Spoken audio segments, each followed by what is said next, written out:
game. That is right out of the top drawer. Every kick of the ball. It's a terrific finish. This is Sports Sound. It's absolutely tremendous. From BBC Radio Scotland.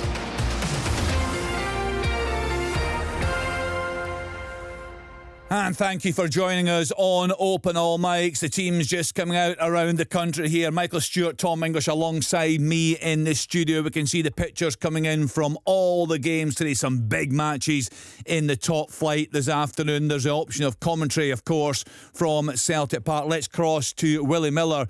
He is there for us on Open All Mics. Willie, can you hear us okay there at Celtic Park?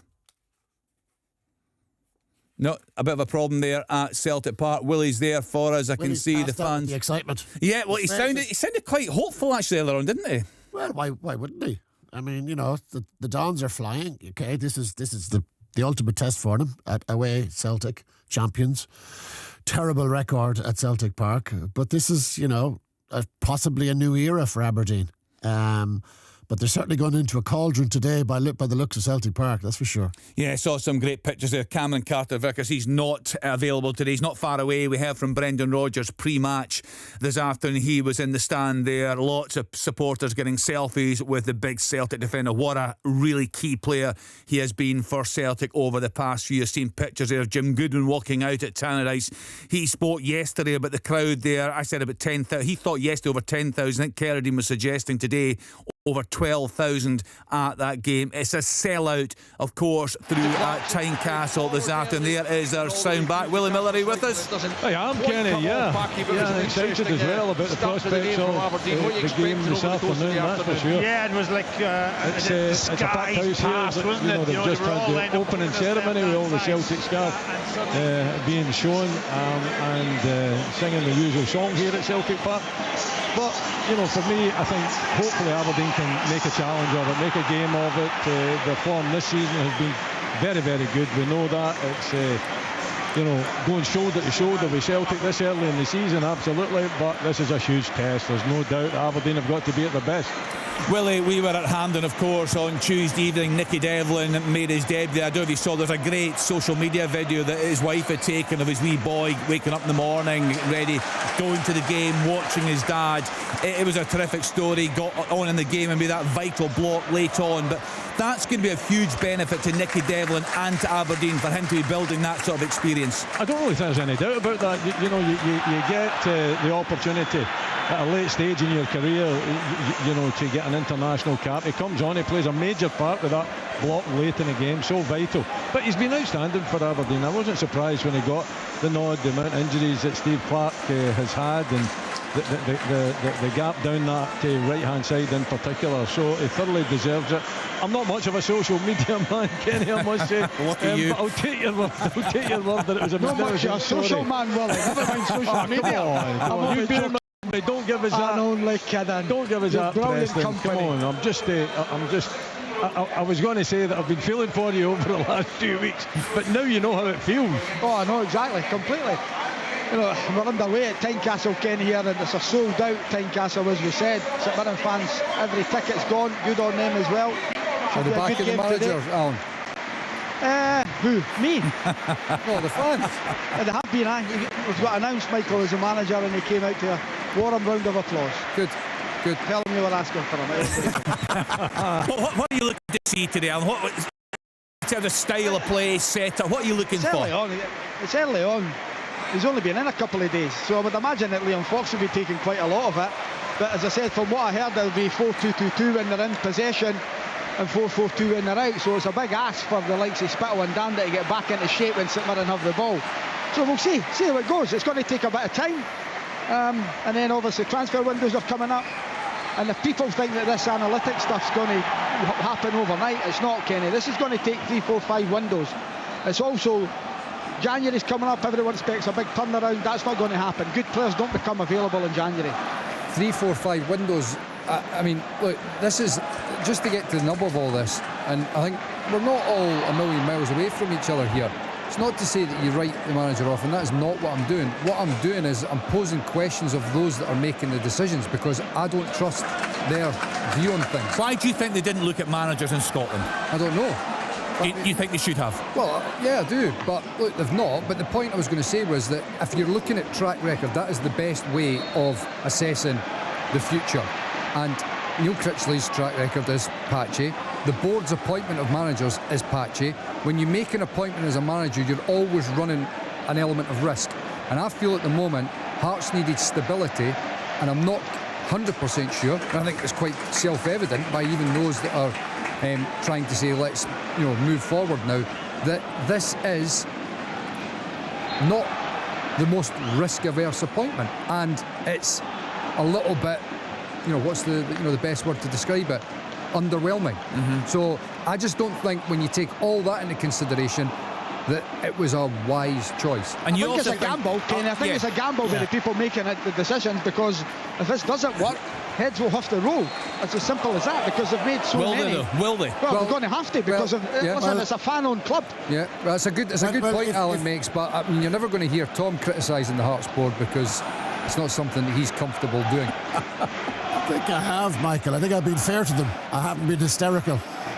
And what's that suggesting? I think some people have been hysterical in their criticism. Michael's point has been there are not enough football people on that board for making these sort of decisions. Yeah, look, and I think underwhelming is a perfectly apt word to describe the appointment of. So that's apt, but so it's not hysterical. That's not hysterical. All right. So who's been hysterical? Well, that's another show. I think we've been over the course of this. You said that. I think maybe, Michael, you have been hysterical. In regards to what? You just said that it was an apt suggestion or a comment. I'm not talking about this one. Let's deal with Critchley. I think I agree. Well, you said with the fans. I agree with the fans. Some fans, yourself, Biscuits. This is underwhelming. So why bring up hysterical? But I'm here to say, right, that they have done all their due diligence, and I'm not going to write him off before the man has been in charge of the game. Let's come back to that. You sound, Michael, I know you're saying you're not writing him off. You do sound like you're writing him off. That is the vibe you're giving off, whether you know it or not. I'm questioning those that's that fine. made the decisions. That's cool. You are accepting my comment about underwhelming. I am, but right, but everyone is saying, a lot of people are saying that. That's not so you. then why are you pinpointing something on me? No, but let's come back to this. Let's go coming across like someone who's writing him off already. Let's go to Rory Lloyd. The vibe you're giving Let's go. We'll come back to this, because I also want to ask. Alan's talked about the windows that'll be needed, and I think it's important to talk about the squad the manager's got to work with, because Alan and Michael have had criticisms of this current Hearts squad and the recruitment that has been done. Let's get to Tannerise. Big crowd there this afternoon, Rory Lloyd, and United at home to Hibs. Yes, indeed. We're not long underway, Kenny. Actually, we started closer to 5 past. There was the teams were late out, and then they lined up, and there was a minute's applause for Peter Cormack, who sadly passed away on the 10th of October. Loads of appearances for Hibs, loads of goals for Hibs, Liverpool, Scotland as well. So that was a nice touch from Dundee United fans. They all joined in and everyone clapped. So we're not long underway, Kenny. So there's literally nothing to report at the moment. Right, some early goals going in. Fulham 1, Aston Villa 0. Raul Jimenez with a goal there after 5 minutes. A full-time score down in England. The lunchtime kick-off. Spurs 4, West Ham United 1. I want to speak a bit about Hibs. We've got a Hibs fan joining us later on the programme. The early thoughts from the guys on David Gray. Before that, let's get to Fir Park, Motherwell at home to Dundee. What's happening in the early stages? Stephen Craigan. I'd say, Kenny, it's been the competitive game that I expected it would be. There's a really good tempo to it. Dundee lost 2 weeks ago, and that will have stung for a few days. So I'd imagine they've worked very hard this week on the defensive shape. I think you mentioned it, the number of goals they've conceded. I think in their 7 league games, they've conceded 2 goals in 6 of them. So it means you're having to score 3 goals to win a game. From general play from box to box, they're a good watch. I think they've been better than what the results have shown. So Tony Docherty knows that if they can stiffen up the defence, they can be harder to break through, harder to play against and score against. They can be more than competitive in this league. So that's why it sets it up so intriguing this afternoon. But both teams, as always, matching each other up, 3-5-2 against 3-5-2. So it's who's going to have that little bit of individual brilliance to try and unlock the door. But 0-0 as it sits. Just in terms of that Motherwell squad, Stephen, where do you see the strengths? Where do you see the quality? Aside from Lennon Miller, because we've all been raving about him. Of course. I just think they're well organised and well drilled. I think that's the good manager. Good Scottish manager. Yeah. And he has an identity, Michael, your favourite word. So he has that about him. The fact he can go 3-4-3. Yeah, check it away. That is quite magnificent. It's Robbie Muirhead for Livingston. out in the right hand side. Ayr United gave the ball away in midfield. Love a bit of series of passing. Robbie Muirhead's out in the right hand side, cuts into the box on his left side and absolutely drills it beyond Liam Russell in the Ayr United goal. Magnificent start for Livingston, this top of the table clash in the Championship. It's Ayr United 0, Livingston 1. Yeah, and if things stay the same, they will go up to second in the table. What a season so far for Davy Martindale's side. Just back to you, Stephen, just talking us through what you make of that Motherwell squad. I just think they've got good players in good positions. They don't have any outstanding players barring Lennon Miller. They don't have a real game changer. But what he does is he has options off the bench. You know, we said it last week or 2 weeks ago. He's got Maswanisi, he's got Moa Sabai, he's got Tony Watt, he's got Jack Beale to come back. So if things aren't working, he's quite happy to roll the dice and gamble a little bit and push people forward. Defensively, they've been good as well. As Simon Murray goes through with a shot, doesn't manage to gather enough pace on it. But I just think it's the team collective is so much better than the individual. Scoring the first goal is crucial. You know, you look at Dundee, when they concede the first goal, when Motherwell concede the first goal, they don't chase games down very well. So in this league, whoever can get the first goal and you can be harder to play against and you can soak up a little bit of pressure, you can play in the counter-attack. I think Motherwell have that luxury. Down in England, it is Fulham 1, Aston Villa 1, Morgan Rogers with a quick equaliser there. Southampton 1, Leicester City 0, Cameron Archer after 8 minutes. Let's then get to McDermott Park. St Johnstone at home to Ross County. John Robertson is there for us. Yeah, we're 9 minutes in. It's similar to the other games there. It's very competitive. There's a couple of lusty tackles being put in there. A wee half chance for St Johnstone. A nicely worked free kick where Nicky Clark just walked off from the ball, then darted in behind the wall, chipped over, he headed it just over the bar. But as you can imagine, it's similar to what others are seeing. It's two teams that have matched up against each other here, and at the moment it's a bit of a stalemate. 0-0. And check Livingston deserving of their early advantage at Somerset Park. Pretty easy to be honest with you, Kenny. They're United for chances as well. This is going to be a fine football match, you know, glorious conditions. The pitch is just fabulous. The two teams out to play football. They're getting the ball moved about, passing it under control, exciting stuff, and a few goalmouth opportunities at the moment. I'm sure you can hear the excitement. The Ayr United fans and the few Livy fans that have made their way through, gathered at the railway end of the ground here. But it's a great start. It's a good football match so far, and I don't think Livingston, to be fair, and I'm probably as guilty of this as anyone, having the dimensions. We've talked about Ayr United and Falkirk in the promotion favourites. I think we've got to include Livingston in this as well. They're a well organised team. David Martindale and Brian Rice in charge of the side, and they're a big physical team as well. This is going to be a great game. Oh, it's interesting to see this young player's name pop up. Karamoka Dumbelli scoring for Queen's Park Rangers down in England. A player, of course, that was talked about so much when he was at Celtic. He's 21 now. Let's hope he can fulfil his potential. Let's then get to Celtic Park, the top of the table class. Celtic at home to Aberdeen. What's happening there, Willie? Kenny's very even. Aberdeen have started really well. A lot of good possession, a lot of confidence within the squad, that's for sure. There've been no chances at either end. Celtic haven't dominated proceedings. Jimmy Teelan has obviously set out his team to make sure that they're not just folding back and defending around about the 18-yard. Well, Celtic on the ball just now, and they're a good halfway in their own half, Aberdeen, so they're playing a high line. And it's working well. I think it's a very bit of a mistake there from Mitov keeping the ball in, giving Celtic the opportunity to cross. It comes off the bar from the right hand, from the left hand side. Little curling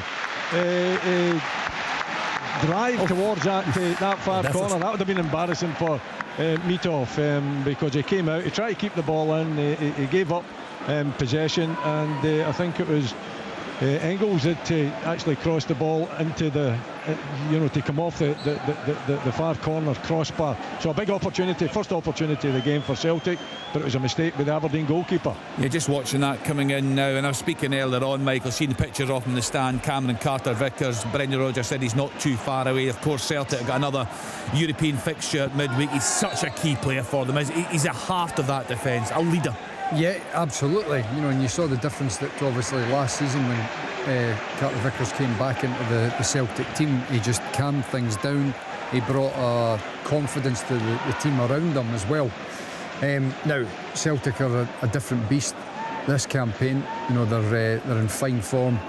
and they're able to carry that a lot easier than they did last season. But when you're talking about the European campaign, that's obviously where they really need to have their top players fit and available and firing on all cylinders. And obviously the game in Bergamo against Atalanta is going to be a huge game to follow up this massive game here today as well. So it's two of the biggest games of the season so far that Cameron Carter-Vickers is going to be missing just now. Yeah, full coverage of that game on Wednesday evening on Sports Sound from 5 o'clock. Arbroath 1, Dumbarton 0. Thomas O'Brien with the goal on 11 minutes. Spartans 0, Elgin City 1. Kyle Girvan on 12 minutes. Let's then get back to Tynecastle. Neil Critchley's first game in charge of Hearts. Alan, at home to St Mirren. How are things going? Hearts have had the better of it, Kenny, and a couple of minutes ago they had a chance. Penrice, good ball in. It's defended by St Mirren. It comes to Danda. He smashes it back across and Gorgic kicks it away. Just when you thought Vargas was at the back of him. Hearts have started well. They have. They're pushing their two full-backs on. I was wondering where the width's coming from. It's coming from their two full-backs. And when they do have the ball, the likes of Danda and Spittle are coming narrow, allowing the full-backs to go around them. So St Mirren, they're a good side. Stevie Robinson, we're talking about good managers. He is a good manager. He's done very, very well at St Mirren. And he's just on a bad run at the moment. They've not performed particularly well at the start of the season. 2 wins, 2 draws, 4 losses. And he'll be hoping that he can get something here today at Tynecastle. But we've got, almost 14 minutes on the clock? 0-0. Alan, you were saying earlier it could take 3, 4, 5 transfer windows for this analytics company to really show their worth. Talk to us, because Michael's talked a lot about this. Talk to us about the problems you see in this current Hearts squad, where the issues are. Overloaded in the middle of the park. They've got 9 central midfield players and not enough strikers, because Boyce has been injured for the best part of 18 months, unfortunately, so they've got Shankland and Vargas.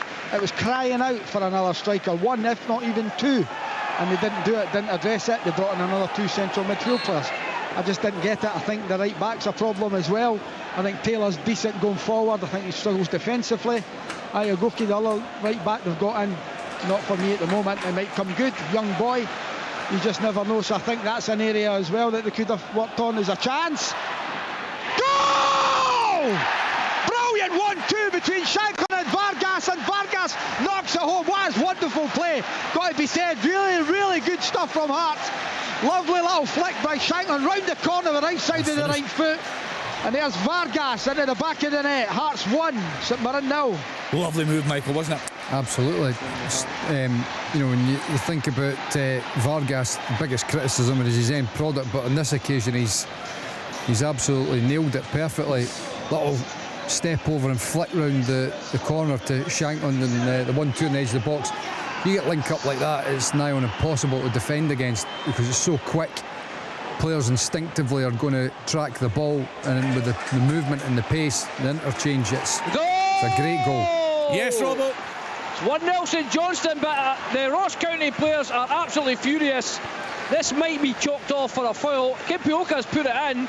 John Beaton said no, and he's very, very virtual about it. He's telling them to go away, he's not interested, but I would be astonished if this is not chalked off for a foul. You had a look at it, Michael? No, because I was just looking at the Hearts goal. I've not seen the St Johnstone. Waiting in a replay I just of that one. Joker running away, celebrating. It's not sure there's anything yet. Michael, the Vargas goal, he flicks it initially to Shankland. He does. Beautiful little back heel to him, and then obviously the 1-2. Brilliant play by Shankland. It's just a great goal. In and around the edge of the box. Yeah, I've seen that quickly there, the incident with St Johnstone. I think there's much in there. I'd need to see it again. It doesn't look like there's loads, but it's one of those that more often than not you're seeing the defender being given a free kick because effectively there's a coming together. It looks like there's maybe a clash of heels or whatever, and the defender's falling over and the striker's in the box. They've only shown us one replay. Having a look at it, Rob, is there anything been announced there? VAR, it's definitely VAR. They're going to check it. They check every goal anyway, Kenny. So they're going to check it. John Beaton just blew them all off. There's 1, 2, 3, 4, 6 county players around the referee. Randall's captain. He's having a chat with them, and I think it's one of them that I think John Beaton's done the right thing. He wasn't sure. He's let play go on. They've scored the goal. Now they're having a look at it. That's what VAR's for. So to me, it looked like a foul. I've got to say. Is he onside as well? I'm not sure. Well, I don't know that part of it. But I hope they got a better look angle than we did, 'cause it's not a great angle, Michael, is it, to see if there was actually a foul there? Yeah, I know, but also he looked like he was. I mean, I'm not. Again, the angle wasn't particularly great. The incident was quite far away in the pictures as well, and I'd need to see again to definitively know whether he was actually onside or not. It looked as if he could have been in front of the ball.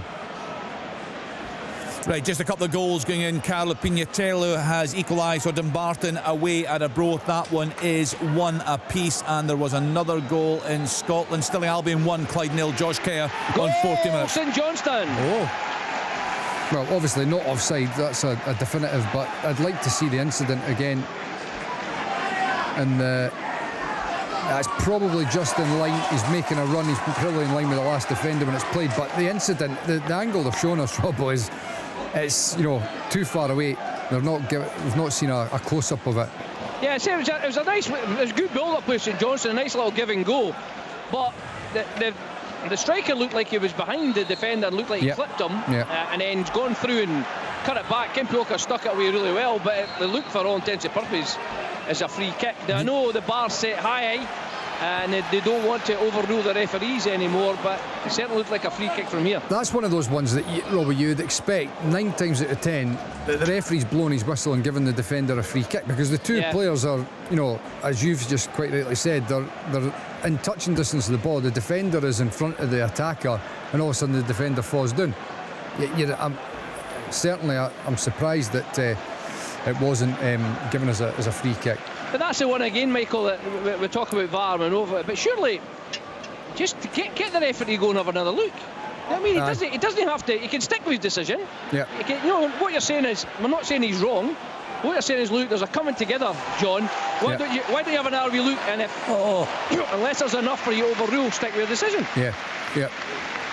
Is that a chance that you took? Yeah, it was a bizarre. It was a ball floated in. Area 9 goalkeeper Liam Russell's come right out to the edge of the box, falls to the Livingston player, who doesn't know. All he's got to do is hook over his head. There's an empty goal, but he's not aware of the situation. Now a chance at the other end. Kenny, goalkeeper saves that one. Shot whipped in there from Ben Dempsey. Goalkeeper deals with that. Yeah, that was a real chance for Livingston to go 2-0 ahead. He just wasn't aware that there was nothing between him and the goal, because his back was to the goal. Still 1-0. Right, let's get he's unlucky. All right, on you go out. Shanklin, it's really good play. Spittle finds Shanklin, just pulls his shot wide of the target. I think it'd been better if he rolled Dandan, who'd made a great run round the outside there.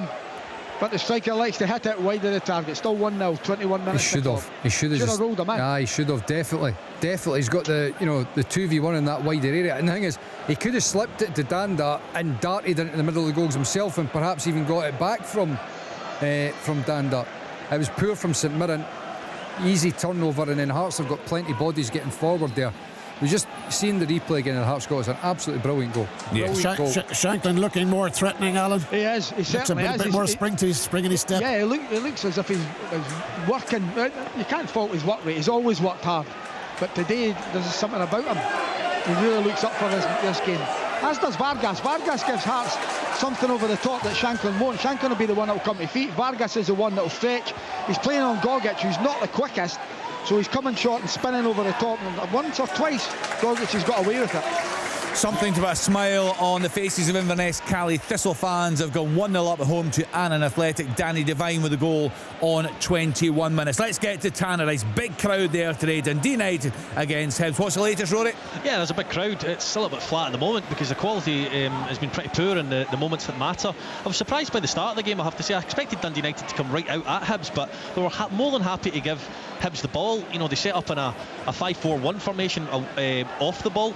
And Kwon and Newell have kind of dictated most of the play. It's just a question of can they break Dundee United down, which they've not been able to do, to be totally honest with you. And Dundee United playing more so on the counter-attack. I spoke last week about soft yellow cards and things like that, given the red cards a fortnight ago. Glenn Middleton's done really well here. Oh, it's a goal! Michael, you'll be able to tell me if it's an own goal or whether it's Sam Dolby who knocks it in, but I think it's an own goal. And Glenn Middleton, absolute speed demon down this left-hand side, skins Lewis Miller, gets to the byline, cuts it back. Looks like possibly Sam Dolby or an own goal, maybe a Hora, Michael. I'll tell you what, have a look, Michael, have a look at this. I'm just done. Gerald's done on Vargas. Yellow card, he catches him in the face. Vargas obviously He's a small guy. He turns Dunn really quickly. He's away from him, and Dunn puts his arm across him into his face. Yeah, it's not a great angle. We'll come back to you with that, Alan. So we're getting a replay now, Michael. Cross from Middleton. Yeah, it looks as if it might be the defender O'Hara that puts it in. Celtic Park, goal to Celtic. Rio Hitachi it is that finishes a good work down the right hand side. Kyogo hits the byline, cuts it back. Hitachi supporting, and he rifles it into the back of the net to give Celtic the lead here in the East End of Glasgow.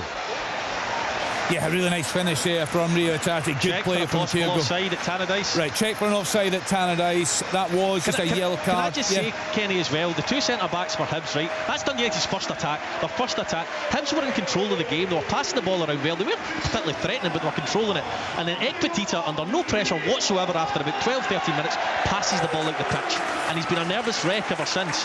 And O'Hara as well, you know, he scores the own goal there, but defensively Hibs again, it's really poor, because middle to front they've been fine, but Ekpetita, since he's passed that ball out the pitch, he's put his team under pressure a couple of times, and you know, their soft centre has not been fixed. Jude, I'm glad you brought that up, Rory, so I want to have a chat. I want to get the guys' thoughts on David Gray. We've got a Hibs fan joining us later in the programme, so just seeing again, Michael, let's go to Celtic Park first of all. That was a lovely finish from Rio Hitachi, wasn't it? It was a brilliant finish. The thing that was noticeable was the fact that you know, talking a lot about Aberdeen counter-attacking Celtic, but that's exactly what Celtic have just done to Aberdeen. Goal confirmed.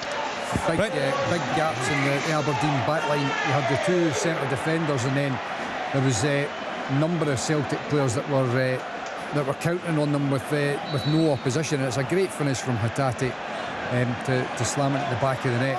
It's I mean, look, this is a big challenge for Aberdeen, but certainly from the opening period of the game, they've been competitive. They've just got to make sure that they keep themselves in the game. The one at Tannadice, Rory, I'm still not 100% sure whether it's they gave it to Dolby here, Michael, but I assume they would do that. Do you know, I don't know if you saw the game last night when the first goal looked like Brad Spencer had maybe put a bit of pressure at the back post on Maguire, but it was Maguire, put it in. I think it could be something similar like that, where Dolby, obviously the presence of put O'Hara under serious pressure, and I think it probably is the defender that's the one that's had the touch and stuck it in the back of the net. Yeah, relief for Jim Goodwin that if his strikers finally scored, because his strikers have not been scoring, even though the team has been doing really well. Well, Louis Moulton scores, but he's obviously out, and I'm just... Van der Sande doesn't look like a goal scorer. Reminds me of John Daly, the big man up front. Dolby takes the ball in really well. He just works the width of the 18-yard box, pins the two centre-backs. But as I said, Joe Newell got booked, by the way, for the most innocuous of... It's a foul, but it's not a booking. And I felt the referees got themselves in trouble a few weeks ago by giving second yellows after giving first yellows that were really not yellow cards, and I think Joe Newell's fell into that as well. But as I was describing that, Middleton does so well down the left. But I think Dundee United have set up today to say, you know what, see, defensively I don't think Hibs will hurt us, and defensively they're a little bit suspect, and it's worked a treat so far. Yeah, very good start to the season for them, isn't it? I think it might be an own goal actually from O'Hara, looking at it. There is some SFA guidance on the possible foul before the St Johnstone goal. Second goal at Celtic Park. I think it's Kyogo that eventually gets it. It's poor defending. Terrible defending. Down the left-hand side. I think it's Rubizic that actually doesn't manage to get it. I think it might be Malloy. Is it Malloy? I think it might be Malloy. Anyway, it was a nice pass, and I think it's Kyogo that finishes it. It is Kyogo that finishes it. It's an easy finish for him, though, isn't it? It's set up too easy for the Celtic striker to take advantage of poor defending. So Aberdeen, after a bright start, falling apart. Is this a first field test, Tom? I think it's a test. I think it definitely qualifies as a test now. It is now, isn't it? Willie, this is a big challenge now for the manager. How does he approach things from here on in? Just get them to half time, keep the score as it is, and reset? I don't think he'll change anything. No. I don't think he's the type of manager that's going to change it or throw on. I could be proven wrong because he's never been in this position before, but I thought he would have been a little bit tighter in midfield. Palaversa, for me, is the one that should have been on, and maybe dropping Leighton Clarkson, because Clarkson hasn't really been in the game. That would have been my kind of thoughts before the game, but he hasn't. He's kept it the same. He hasn't moved to make any changes, even though they went down 2-0. I think he'll give it time and see how it all transpires, but that was definitely poor defending. In fact, the 2 goals were poor defending. What we didn't want, Willie, is a hammer in here, because it's no good for our game, because it's been great that Aberdeen have done what they've done so far, but I just don't want a 4-5, and it can happen, as we all know. I understand that, Alan, but somebody's got to come to Celtic Park and make a game of it. Even if it ends up, they've got to. I think this is a manager that's not, or a head coach that's not going to change his style. I think he's got a way of playing. He's got an identity that he wants to see, and even in adversity, where there's no doubt that that's a position they're in just now, I don't see him tweaking anything. I don't see him looking at the bench. I don't see him going to make any early changes. But I'm with you. I hope it's not a doing. The thing is, Willie, you don't need to change the way that you're playing to have Palaversa in there instead of Clarkson. You can still have the same ethos and same idea, but it definitely brings you a greater presence in the middle of the park. Yeah, is that you, Chick? Want to come in there? Sorry. Yeah, it's all getting very interesting down here at Somerset Park. It's just been the first injury. Christian Castillo of Livy's just been subbed for an injury. Matthew Clarkson. The tackles are flying in now. This is tasty. And as the referee had to stop the game, there's a challenge come in. I think we'll have a couple of bookings in a moment or two. He's talking to a lot of players, and I think you can sense how much this means to Scott Brown and David Martindale. I was just thinking that have a good look at the benches today, Chick. That could be good. Yeah, exactly. I'm watching the action just down in front of me here with the dugout areas. There's nobody sent off, but I tell you what, this is going to be brilliant. This will be a football match. In fact, the next thing that's happened, Jay Henderson has taken his Under Armour off because it was a bit warm out there, and just got himself stripped to the waist and got the strip, just the short sleeve strip on now. And Airy United have a free kick outside the box. This is tasty. Yeah, sorry, I was just earlier on, I was going to say there's on that possible foul before the St Johnstone goal. The SFA guidance on that one was that there was minimal contact if any player also takes a step and then goes down. It was correct to allow the goal. That's the SFA. Yeah, we've not had a great look at it. Our angles are poor here. Our angles are poor. But that's the official guidance. Right, I'll give you all the latest scores across the country. That specific incident. That specific incident. Right, let's go to Fir Park. We're not heard from Stephen Craigan for a while. Motherwell at home to Dundee. What's happening, Stephen? Well, very same kind of when you spoke to me just after the game started. I have to say Dundee have been good, and that probably sums up where they've been most of the season. They have been good, but unfortunately they've been leaking goals and it's cost them. But Lyle Cameron, Scott Fraser, Finlay Robertson, Curtis May and Simon Murray, that front five, their interplay, their linked-up play, they've been better in the ball. They haven't had any really clear-cut chances. Both goalkeepers have been idle, but Motherwell have been poor. They've been a yard away from where they have been in recent weeks. Sure, was not happy. Yep. Red card here at McDermott for a second yellow. I didn't see where he got his first booking for him. But Elias Campbell has been sent off. I think it might have been. Actually, I do now. Yep, Amy, my glamorous assistant here, has helped me out. There was a free kick earlier on that Nicky Clark come close. We got a yellow card there. He's coming late again, and after 30 minutes, Ross County are a man down and a goal down. What was the first one, Robert? It was a free kick at edge of box. They played the wee 1-2 and he just blocked it. It was a yellow, Michael. Yep. Come to think of it at the time. So it's just two silly challenges. And unlike what Stuart was saying there, I think John Beaton has got both absolutely correct. Right, I'll quickly run through the scores. In the Premiership, Celtic 2, Aberdeen 0, Dundee United 1, Hibs 0, Hearts 1, St Mirren 0, Motherwell 0, Dundee 0, St Johnstone 1, Ross County 0. In the Championship, 4 games today. Ayr United 0, Livingston 1, Dunfermline 0, Morton 0. Saying Partick Thistle against Airdrie delayed. I'll find out what's happening there. Wraith Rovers 0, Queen's Park 0. Into League One, Arbroath 1, Dumbarton 1, Cove Rangers 0, Queen of the South 0, Inverness Cally Thistle 1, Annan Athletic 0, Kelty Hearts 0, Montrose 0. 5:30 starts Tennismuir at home to Alloa. In League 2 this afternoon, Bonnyrigg Rose 0, Edinburgh City 0, Forfar 0, East Fife 0, Spartans 0, Elgin City 1. Clyde just equalised away at Stirling Albion. That's 1 apiece. Stranraer 0, Peterhead 0. That Clyde goal has been scored by Robbie Leach on 32 minutes. In England, the lunchtime kickoff finished Spurs 4, West Ham United 1. It's Fulham 1, Aston Villa 1, Ipswich Town 0, Everton 1, Manchester United 0, Brentford 0, Newcastle United 0, Brighton 0, Southampton 2, Leicester City 0. The second goal there coming from Joe Aribo. 5:30 start, Bournemouth at home to Arsenal. So, Willie Miller, anything at all by way of a fight back from the wayside at Celtic Park? Yeah, they've reacted pretty positively. Aberdeen, they've had a lot of possession. They've managed to, build the play up by using that possession to get into the Celtic box as well. They haven't created an opportunity from it, but at least, they've reacted well enough. But way too open for both goals. Aberdeen, that's an area that they've got to look at.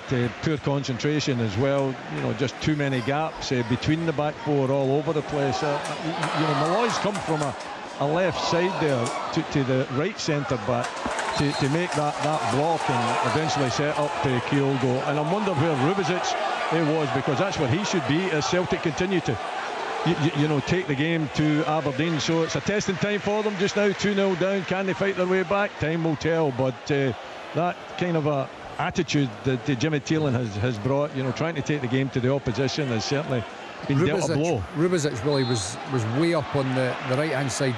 Malloy was like about 10 yards deeper than everyone else, because they'd obviously just taken the ball back themselves, Aberdeen. The rest of them were pushing up. Rubizic was almost high on the right back area, and Malloy was deep in the middle. And obviously, as the attacks come down that left hand side of Celtic, he's had to try and shuffle across on his own to make that block. But I find it hard though, Michael, at Celtic Park for a right centre back to be playing in the right back area, to be perfectly honest with you. It shouldn't really happen. Oh, an opportunity, Clarkson through. It cuts. Oh, Leighton Clarkson, what an opportunity that was.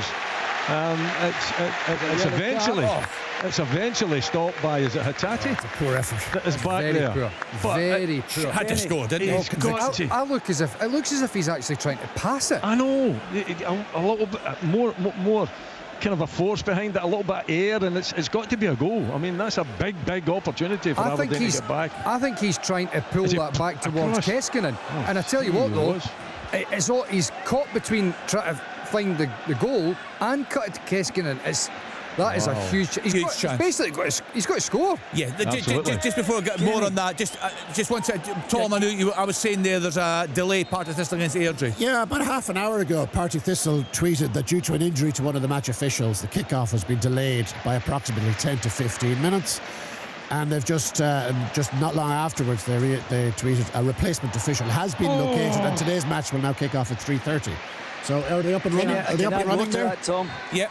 It's the linesman was injured, you said. They found a level 5 linesman in the support at Firhill. So I wonder if he's a supporter. So they found him, and the rest of your information was right. Good stuff. Thanks to Chick there. Cove Rangers 1, Cunha the South 0, Fraser 5 with that goal on 35 minutes. Just talking about Celtic, Michael, it was great business with the club when Matt O'Reilly was sold, but I'm sure there had been some concern among the Celtic fans about how the team would shape up with him not there. But really, they've had no problems at all. They look very, very strong in that midfield area. Plenty of options. Oh, yeah, absolutely. Great effort from Joe Newell on the half volley there. Popped up on the edge of the box. That's the first time the Hibs fans have really got off their seats. It just goes over the bar. But signs of life from Hibs at last. That was a lovely strike. Lovely strike from Joe Newell there. Yeah. At Celtic in the midfield, there's no concerns there at all. That is one of the strongest parts. Obviously, the record signing with Engels as well. You've got Luke McCowan, Hatate. There's lots of options, and then obviously it goes without saying you've got the captain in the middle of the park as well. So it's the classic case of selling somebody for top dollar and then reinvesting it and looking just as strong. That's a sustainable business. First chance for St Mirren in the game. It's a corner for Tanza to the back post, and it's Gillian Phillips coming in. He's got to do better. He's only 2-3 yards away. Knocks it wide. Free header at the back. Still 1-0 to Hearts, 37 minutes in the clock. Ipswich 0, Everton 1, and Dye with that goal. Newcastle United 0, Brighton 1, Danny Welbeck on 35 minutes. And that is you right up to date with all the latest scores. Let's then get to that game at Tannadice. So Rory, a great start for Dundee United to this game and also to the season, but you were just expressing some concern. I want to bring Michael in on this about Hibs. What have you seen under David Gray this season? Has there been any improvement? For me, no, not particularly. No, I think their league position after 7 games suggests that. I know it's a small sample size, but still, you know, some of the fixtures in there, you'd expect them to at least got a point. 2-0. Yeah, Chip. Livingston have scored a second. Scott Pittman with the finish. I think over there, he played the offside trap. Ayr United were caught forward. He just released himself, timed his run perfectly, took it under control. The goalkeeper came out, he narrowed the angle, but I have to say Pittman finished that very calm and cool fashion indeed. And I have to say it's now Ayr United 0. Livingston 2. Now you'll need to be in your best behaviour this afternoon, Chick. Somerset Bob has sent us a wee picture of you down there at Somerset Park, looking very calm, very composed, and beautiful weather down there this afternoon. It sounds like a decent game, Chick. Do you think the budgie smugglers were too much? What a terrible thought. Plenty. Was that a chance there somewhere? No, it's a goal. It's at Fir Park and it's came for Dundee. I'd said they'd been the better team. They'd been pushing, they'd been probing, their link-up play, everything about their play from 18-yard box to 18-yard box has been very, very good. And eventually they get the breakthrough. I think it's Lyle Cameron who eventually has put the ball into the back of the net, but they had a sustained pressure for a minute or so. Motherwell couldn't clear the ball. Andy Halliday's lying down. I think he's tripped up one of his own players. Motherwell are a player down. But anyway, it's Lyle Cameron slid the ball into the left-hand corner of the net, and deservedly, I have to say, lead by goal to 0. Yeah, we're just seeing it here, Michael. You just feel they need something, don't it, Dundee? It's been a poor start to the season. Just seeing the replay now. Yeah. He's been very good, Lyle Cameron, I've got to say, in the game. He's taken up some really good positions in behind Motherwell's midfield, just in front of their back three, and they're loath to go to him. He's been in a couple of times, his final passes let him down, but eventually he's managed to get the goal. But I look at Motherwell, Stamatolopoulos has been away on international duty, looks a little bit fatigued. Lennon Miller looks really heavy leg, played 221 games. I know people will complain about that, but he hasn't played particularly well today. And Kofi Barmer was with Northern Ireland but didn't play, looks a little bit sluggish. So there's 2 or 3 players down level-wise where they should be, and Dundee have capitalised, and deservedly so. How do we look there, Michael? The Dundee goal, yeah. I mean, I think Simon Murray actually misses it when the ball came in initially, and then it ricochets into Lyle Cameron's path, who has timed his run well into the box, slides it into the bottom corner. It's very much needed for Dundee just to try to get things up and running. I wouldn't say it's been a terrible start. I think that's what you're trying to... No, it's been a poor start. They're conceding way too many goals, Michael. You can shake your head, lad, but they've conceded loads of goals. I didn't shake my head. Oh, you're making a face. Would you accept they've conceded a lot of goals? So did I shake my head? Have they conceded a lot of goals? So did I shake my head? Right, OK. I think just to elevate this a little bit, Lyle Cameron's done really well. Even before they got, he's dug that out. He's fought and scrapped. He's caused a bit of bother, and then he's got up off his feet and he's rammed in the goal. Excellent. Dundee. I look at Dundee and I have a sympathy for Tony Dock, right? Because you look at last season. Say remember the 0-0 draw that they got against Rangers, which caused Rangers such trouble in terms of the league. Yeah. Their defence, that McGee, Shaughnessy, Lammy and Dodgson, was their defence that night. You know, McGee and Shaughnessy have been injured, Lammy and Dodgson are gone. So he's having to create a new defence. Some of them are quite young, those defenders. A bit callow, a bit naive. So he's having to rebuild a little bit there without Shaughnessy in particular, such a wily defender. 14 goals in the last 6. Yeah, it's terrible. You know. It's terrible, but that's a bit of context why maybe this has been happening. You know? And he's had to chop and change the goalkeeper as well. I don't think. Yeah, that's been great. Yeah. Michael, talk to us then about Hibs, what you've seen under David Gray. I mean, obviously the issues that Hibs run deep, and they've made a lot of changes. Malky McKaisen is the director of football, and David Gray is, he's thrust into that position. There's a lot of guys. Save goal! Ayr United have got one back. What a game this is, and it's Conor McLennan. It was a cross from the left-hand side. George Oakley won it in the air. I thought he had to score.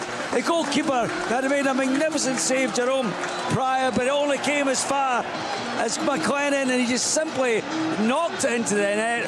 What a game this is. It's now Ayr United 1, Livingston 2.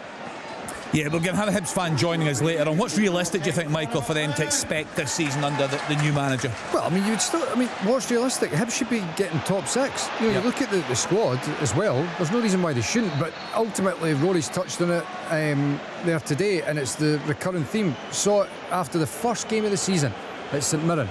You're still looking at them and you're going, 2 centre halves, no convinced. Yeah. And that's it. Soft centre. You've got a soft centre there. You're always going to be playing catch up. So as much as there is good quality in the team as well, I think they've recruited pretty well. Kieran Bowie being out is a big blow because he looked pretty good. But the centre halves, I just don't think they're they're at a level that's needed for Hibs to really go and challenge. They actually started okay, Michael, but it took one mistake, and they just looked nervous wrecks ever since. But the thing is, having seen enough of them, you always sense that there is a mistake that's there. Yep. As much as it's like, all right, 8 to 9 minutes have been pretty good, you're almost waiting for the mistake. And for David Gray, I was going to say, there's a lot of guys now that have been able to get big jobs in Scotland for their first job. Yeah. And perhaps it's too early for them. Maybe circumstances prevail that they've landed the job. But Hibs, I just think it's going to take time. It's going to take time, and I don't know whether David Gray will have that time. I think they've got problems both ends. I think the problem in scoring goals. They've only got 6 goals.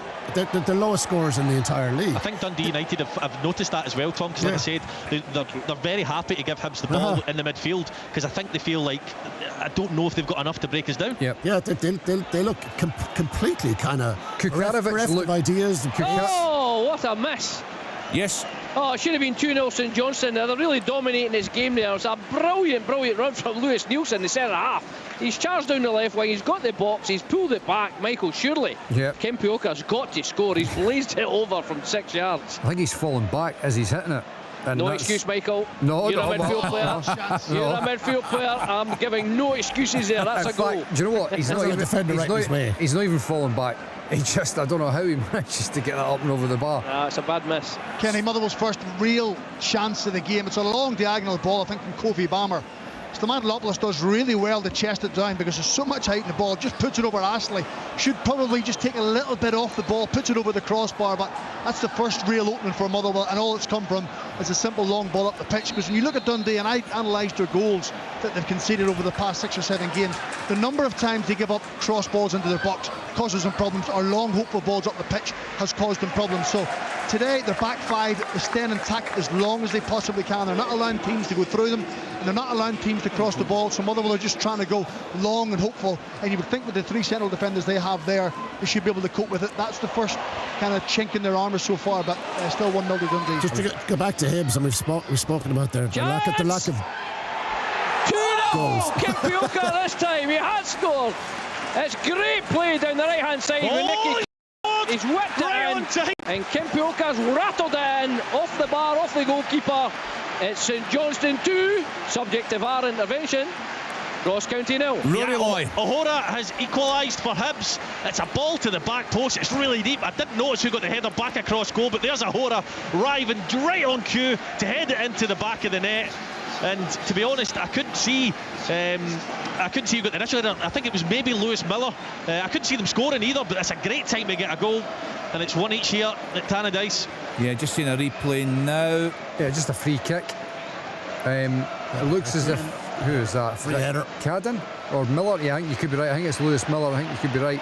Right back across the face of the goal, and O'Hara just plenty of bodies in the box, in fairness to them. Yeah, well, it was a free kick. But you look at them, there's 2 or 3 guys attacking the ball there. Yeah, big chance. Yes, Willie. But there's no Dundee United defender there, Michael. There is, it goes over their head. He's not even close. I think we need a rant line for the pundits today, Kenny. Tune in at 5:30, Rory. Right, Willie, a chance here at Celtic Park. It was, yeah. It's dreadful defending again from Aberdeen. Big Rubicic this time, and Mitov getting himself in an awful Fanko, an opportunity. Falling for, sorry, the engineer's in my ear here. I can't deal with too many people at my age. Multitask, my friend. I'm not. I'm just going to. Is it Colin or Martin? Anyway, it's a big chance for Celtic. Kenny, a strange situation at Fir Park. Yes, take it away, Crags. Apostolos Stamatopoulos has just ran off the pitch. I mean, he's running like he needs to go to the toilet. So he's just literally not told anybody, ran up the tunnel. Tony Watts got changed to come on, and they've told him to wait. So Motherwell are currently playing with 10 men. Stuart Kettlewell, I'm not too sure, knows what's going on because Stamadlopoulos just ran down the tunnel, but it'll be interesting to see what's happened. He's been away in Japan with Australia, so whether some sort of food issues, I don't know, but certainly Motherwell down to 10, but it's half time. Right, thank you to Stephen. We're still trying to deal with chicks, budgie smugglers, Craig. The idea is you're putting in our heads. Just had to tug over you there, Tom. It's purely accidental coincidence. Listen, this is an unbelievable game, and Marco Russ is time at down the left-hand side for the United, running riot. Getting the ball over crosses, and just a second or two ago they should have been 2 each. It was a brilliant ball chipped into the far post, and Jay Henderson really should have scored. I'm right in line with the header. He's trying to just knock it into the far off the far post, just put too much on it, went beyond the post. But Ayr United have given plenty of spirit. St Johnstone 2, Ross County 0. Thank you to John Robertson, the home side, totally in control there. Kimpioka with that goal right on the stroke of half-time. 2-0 to St Johnstone up against 10-man Ross County. We told you it was a late start at Partick Thistle. Thanks, Willie. Half-time at Parkhead, 2-0. Thank you. Late start at Firhill. Partick Thistle 1, Airdrie 0. Brian Graham with that goal after 5 minutes. Half-time here, Kenny. What, 2-1-2, Livy? Yeah, it sounds like a great game there for Chickdown at Somerset Park. Second v third, although as things stand, Livy would overtake Ayr United in that second position behind Falkirk, of course, who were very, very good last night. All the damage done in the first half away at Hamilton Accies, running out 3-1 victors there. So we are still playing. It was a slightly later start for you at Tannadice, Rory. Yeah, there was. They were a little late out the tunnel. Then they did the shoulder of the races and the red card campaign, and then they went in to do a minute's applause for Peter Cormack. So yeah, still a few minutes left here. Hibs do have a corner. That goal's given them a little bit of a lift, and the fans are in good voice now.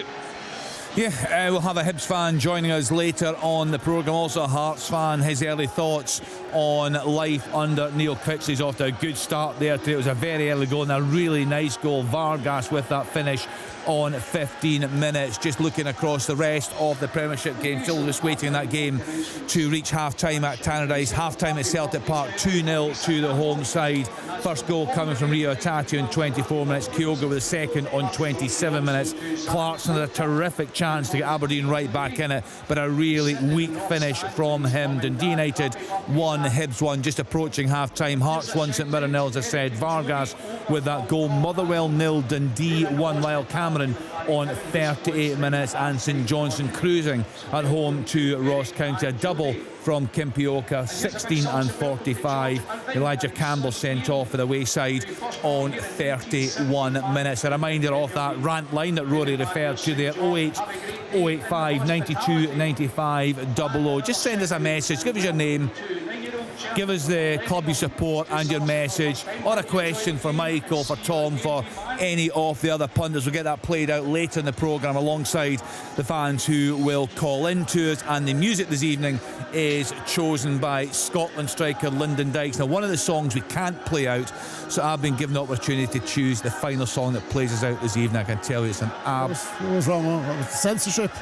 Just some of the, it happens from time to time, just some of the lyrics. So he chose 3 songs, as the guys do. 2 are brilliant.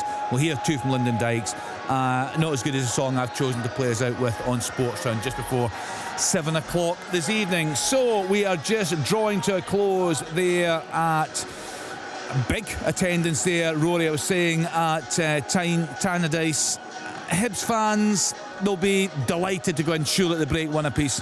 Yeah, they've not been terrible, other than individual errors defensively, which I've touched on. Lewis Miller's been guilty of it, as well as Ekpatita. You know, they've been fine. They've been fine in midfield, but they haven't looked particularly threatening from open play. So it was always going to take a set piece for that type of a situation to occur for them to get back in the game. Dundee United haven't been particularly great either, other than that little bit of quality from Glenn Middleton. So I do think in the final third and things, there has been a little bit of a lack of quality just in that final decision making. But 1 each, and Hibs will be delighted, as you say, because going 1-0 down in the form that they're in, to get back in at 1 each, David Gray will be happy with that. He'll have changed his team talk at half time dramatically, I'd imagine. In the Championship, it'll be absolutely it'll be over the moon, because things are a struggle. I was just saying before that for me, Kukarevich, when he was first at Hibs, looked like a real handful. This time around, I don't know what Rory's thoughts are in the game so far, but he just doesn't look anything like what he was, you know, a couple of years ago when he was at Hibs. He looked a real powerful player, looked capable of scoring, and obviously the guys we just touched on the fact they've not scored many goals at all, and he just doesn't look nearly as potent a threat as he was before. Yeah, he's playing a very similar role to Dolby up the other end, Michael, and I've mentioned Dolby a few times. I don't think I've mentioned Kukureyev once, other than the time there he just fell down, looked for a penalty, which was never a penalty. So yeah, I've got to agree, he's been playing on the periphery, and that's at best, to be honest. Manchester United 0, Brentford 1. Ethan Pinnock with a goal there 5 minutes into first half stoppage time. Big problems for Manchester United, still just waiting for the half-time whistle to go at Tannadice. Then we'll get around the grounds, we'll get the half-time report from that game at Celtic Park. Game of the season, the domestic game of the season so far, no doubt at all about that. Celtic cruising at the moment, 2-0 against Aberdeen. Rio Hatate, a really nice finish from him in 24 minutes. Kyogo with a second on 27 minutes. In the Championship today, Chick Young's enjoying a belter of a game down at Somerset Park. Ayr United 1, Livingston 2. Yeah, Hora's having a nightmare there, an absolute nightmare, and Ferry doesn't make the most of it. Sorry, it was Babunski doesn't make the most of it.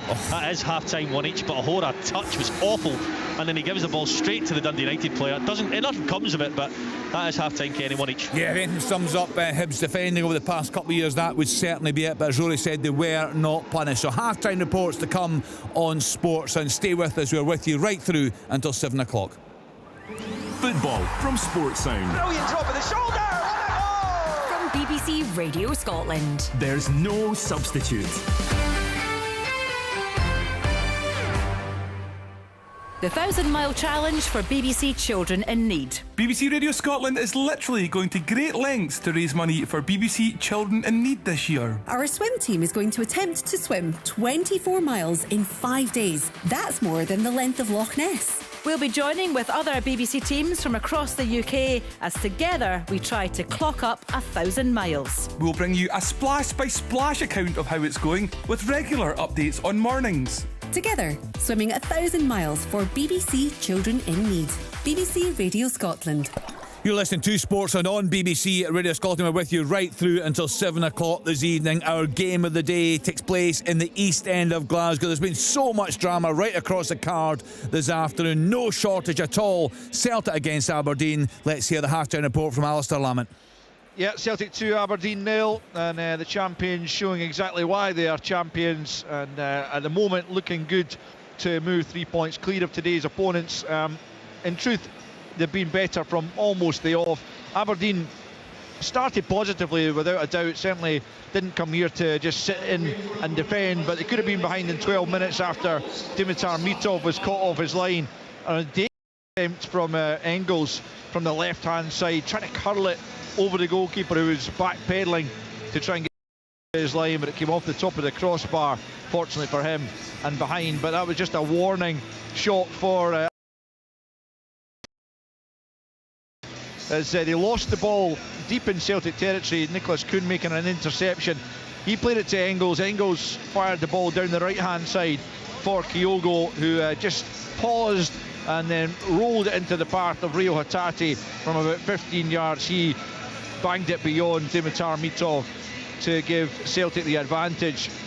And then just 3 minutes later, it was 2-0. A Gavin Malloy mistake inside his own penalty area. He just played it into the path of Kyogo, and he doesn't need asking twice, does he? From that kind of distance, he just notched it into the back of the net, and that was 2-0. Leighton Clarkson had Aberdeen's best opportunity about 10 minutes before the interval.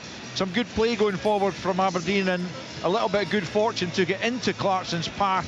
No one marking him about 10 yards from goal, but he didn't really seem to catch the shot with any conviction, and it was Alex Baye was able to get in back behind his goalkeeper and knock it off the line to prevent Aberdeen reducing the deficit. Alistair Johnson had a shot saved in the first half stoppage time by Mitov to prevent Celtic completely killing the game off, but it does look very much like they are heading 3 points clear. Certainly at half-time, it's Celtic 2, Aberdeen 0. Thank you to Alistair Lamont. Full second half commentary to come, and of course coverage through Willie Miller on Open All Mics. Let's get to Tynecastle. Hearts at home to St Mirren, and hear from Alan Preston. Well, Hearts lead by 1-0, Kenny, at half-time, and in 12 minutes the Penrice down the left-hand side, really good ball to the back post. Dandas flashes it back across, but there was Gogic to clear it just before Vargas almost touched it in, but the very first goal for the Neil Critchley era came in 16 minutes, and what a thing of beauty it was. The ball was played into Vargas, lovely little back heel flick into Shanklin. He then returned the compliment with a beautiful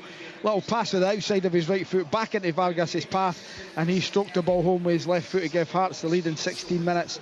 Shanklin then 4 minutes later should have done better. He's got Danda tearing down the outside of him, but he elects to shoot and he pulls his shot about 2 or 3 yards wide. Then a Danda free kick found its way to Rolls at the back post. His effort hit the side net, and St Mirren not really been in it, but in 37 minutes could have equalised. A Tanzer corner, there was Phillips at the back post, free header, knocked it wide. Half-time score at Tynecastle, Hearts 1, St Mirren 0. Thank you to Alan Preston. Next stop for Park Motherwell home to Dundee. Let's hear from Stephen Craigan. I said before the game, Ken, I expected a tight and competitive game. That's exactly what we got in the first half. There was no real cohesion at the top end of the pitch, so neither side really carried a threat. Plenty of nice tidy football, but that penetrating pass, that penetrating run has been severely lacking. Billy Cometto had a chance after about half an hour. It was a free kick from Scott Fraser. He probably should have done better. Looking back, he probably feel he should have scored, but the only goal of the game came after 37 minutes. It was Lyle Cameron got the goal. Motherwell had 2 or 3 attempts to clear the ball.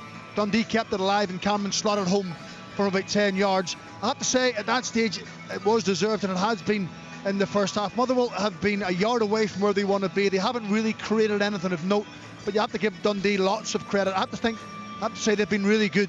If they manage to get their first clean sheet of the season, they could earn just their second Premiership win of the season. As it looks at the minute, Motherwell will have to do something different. Dundee in complete control. It's Motherwell 0, Dundee 1. Thank you to Stephen Craigan. Let's then hear from John Robertson. He's in Perth this afternoon watching St Johnstone at home to Ross County. Yes, in half-time it's St Johnstone 2, Ross County 0. In 7 minutes it took the home team to get going in front of new manager Simo Valcari, who's in the stands today. It was a free kick cleverly worked between Jason Holt and Nicky Clark. Nicky Clark walked away, darted in behind the wall. The ball was chipped in, he headed it just over, and the same player 4 minutes later, a wonderful ball in from Raymond. Clark threw everything he could at it, could only just get a glance on it, knocked it wide. And then after 14 minutes, St Johnstone took the lead. A little give and go, saw Holt burst in the area. It looked like he'd clipped the Ross County defender. The referee John Bean let it go. The ball was flashed across the goal. There was Kimpioka at the back post to tap home. Ross County were furious, but after a long VAR check, the goal was given due to minimal contact. And on 30 minutes, the turning point of the game here over the far side, Elias Campbell, who had picked up a yellow card for giving away that early free kick, went in heavy again on Dre Wright, and he received his second yellow card, therefore a red, and was off the pitch. In the 44th minute, St Johnstone should have gone further ahead. The brilliant run from Nielsen from his own half, all the way along the touchline, all the way along the byline. He cut it back. Kimpioka blazed it over from 6 yards. And if County thought they were going to get in just a 1 goal down, they were sadly mistaken, as right on the interval this time Dre Wright and Holt played a little give 1 and 2. The ball was played to the back post. There was Kimpioka to thrash the ball home to make it 2-0. For the visiting fans, they were 2-0, they were 2 behind to St Johnstone at home a few weeks ago, managed to pull it back. In the first half, really only Ronan Hale with a couple of efforts, one that he screwed wide from 18 yards and another from 20 yards, which was straight at the keeper. St Johnstone have been totally dominant and thoroughly deserve their 2-0 lead at the interval here. Ross County look like they're going to make changes. 3 players were put through a rigorous warm-up, and Donkey was going to have to change something, because at half-time they trail by 2-0. Thank you to John Robertson. Things very finely poised at Tannadice this afternoon. Dundee United at home to Hibs. Let's hear from Rory Loy. Yes, indeed, Kenny. Hibs started well with a couple of corners, lots of possession, however didn't do much with it. Dundee United happy to give the ball up, but they did spark into life in 20 minutes when Middleton showed Lewis Miller a clean pair of heels. He cut back to Dolby, who bundled the ball into the net alongside O'Hora, possibly one for the dubious goals panel to see if Dolby gets his goal or not. Newell's dipping volley flew just over on 34 before Hibs did level 7 minutes after. Miller headed a deep free kick back across the goal, and O'Hora arrived to head Hibs level. It's not been the greatest of games. I would have expected more from Dundee United, being the home side, being high up the table, sitting in the top 6 position. I thought they would have been more front foot. They've been a little bit passive at times, and Hibs have been riddled with defensive mistakes as well. So it's not been the greatest game, but both sides have scored with their only real chances of the match, and that means it's 1 each at the break, Kenny. Thank you to Rory Loy. We're covering the big game in the Championship this afternoon. Ayr United at home to Livingston, and Chick Young, it certainly hasn't disappointed. has had everything, Kenny. Quality, attitude, passion, some fantastic football in the park and some wonderful goals. We're just about to kick off the second half, actually, and I would request more of the same in the second 45 minutes. Livingston were 2-0 ahead at one point. There was a magnificent goal from Robbie Muirhead after just 8 minutes, and Livingston had a grip of the game for a while. Scott Pittman scored a very calm second, just very relaxed, rolling it round the goalkeeper and into the net. But Ayr United got themselves back into it. 41 minutes on the clock. There was a header from George Oakley. The goalkeeper, Jerome Pryor, made a magnificent save, but it only fell simply for Conor McClellan to tap it into the net. 2-1 at half time. The sun is shining in Ayrshire. This is just absolutely brilliant. Give me this every week. I hope we get more of the same in the second half. Half time.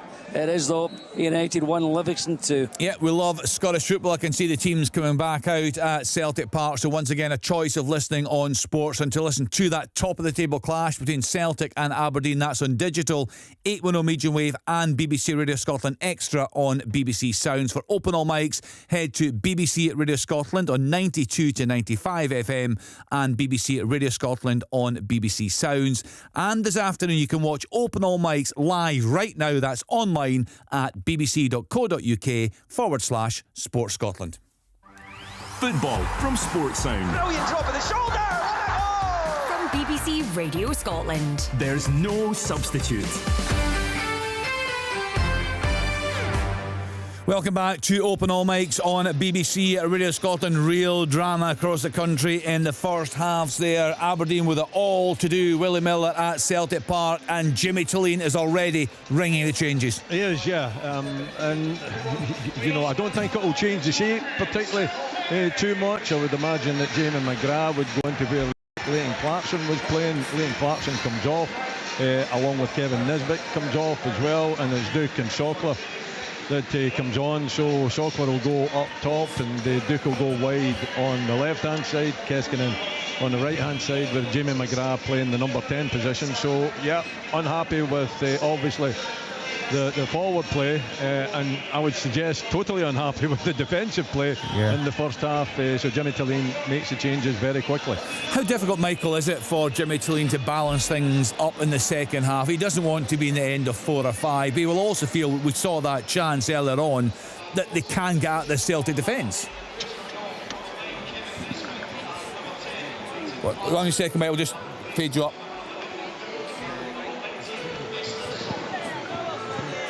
And we've got a problem with that mic there, so just bear with us. We'll get your thoughts in just 1 minute. Hold that for now, and we'll try it now.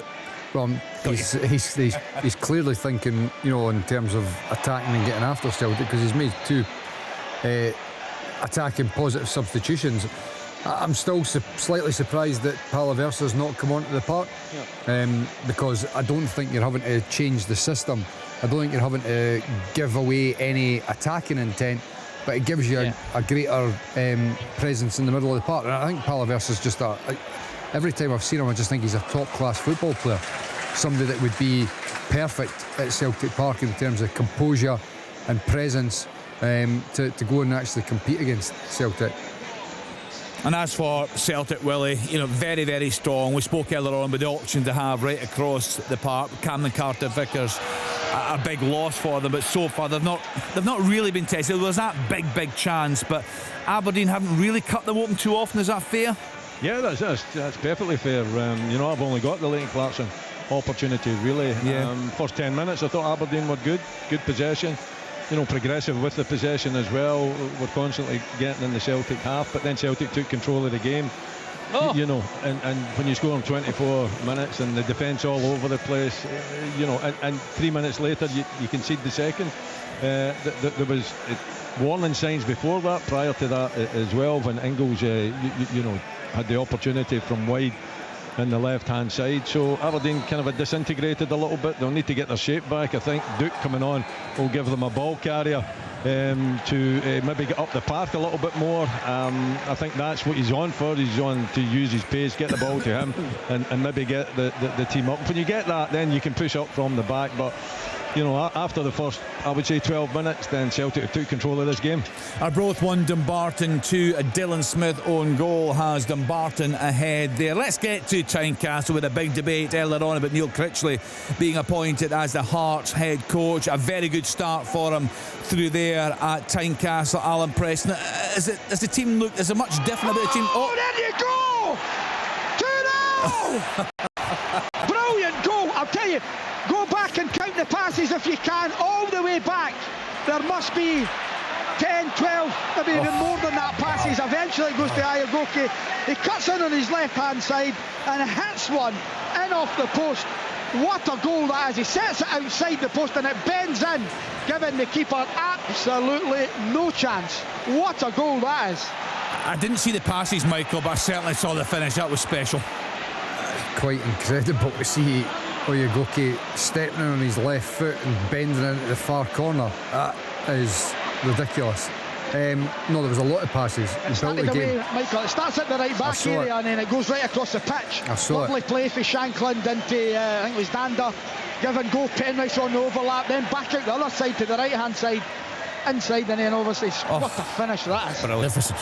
Yeah, you can watch that one on Sports Scene this evening. That is on at 7:15. That is an absolutely outrageous finish. It was so controlled, Michael, wasn't it? It was just a wonderful piece of execution there. I mean, the keeper no chance. Oh, he's got no chance. No. Absolutely. I mean, the thing is, it's quite clear as well, is there that, like Alan's talking about, it's starting down the right back. They're away over on the left-hand side. They're up the left-hand side. Very, very tight. They're able to work it out in the space that Hearts have got. Oyegoki's got the ball, but he's also got support out in front of him and wide as well. The amount of space for him to then drive forward and step in on his left foot. It's a ridiculous finish, though. Right, absolutely. Brian wants to give it to Shankland. He thinks he's got a nick on it. What? That's Brian. Oh, he's in behind. Sokler's got to score, surely. 2-1. Oh, game on. Poor defending again. Oh. Well, maybe not again, but it's the other team this time. Celtic ripped apart. Ball in behind. That's cool, wasn't it? Scales the Sokler in, and he's got to keep his calm.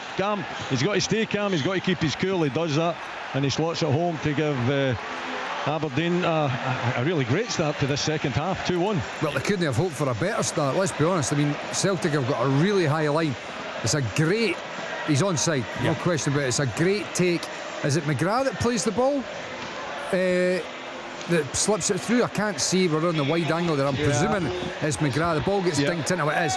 Lovely take on the half turn. That is a great ball. He pings that. He just gets a little bit of undercut on the ball, pings it through. That is a beautiful pass from McGrath, by the way. And then a calm, composed finish from Sokler. Tell you what, I mean, that is Aberdeen in a nutshell this season. Couple of, 2-3 passes right through the heart of the Celtic defence. Sokler running onto it, slams it in the back of the net. I know they're looking at it, but it's not. It's given. It's given, It was onside. And that's right in front, Willie, that big away support, isn't it? That's down the end of the park. It is, yeah.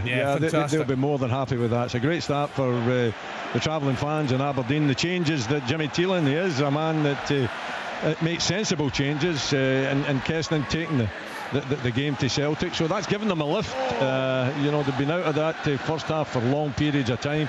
Changes at half time have made the difference immediately, with McGrath coming in and playing the number 10, and Sokler being able to keep his cool. He's had a number of chances like that and he hasn't been able to finish this season. Maybe 2-3 chances like that one he just was full of confidence. You could tell by his body language it was going to end up in the back of the net. We're talking before about Duke coming on as a ball carrier. You've naturally got that with Keskin on the other side, so you've got two wide guys that will just pick the ball up and can drive the team 30-40 yards up the park, and that's obviously something that's hugely important, especially when you've got a home side like Celtic who are dominating and will force you back.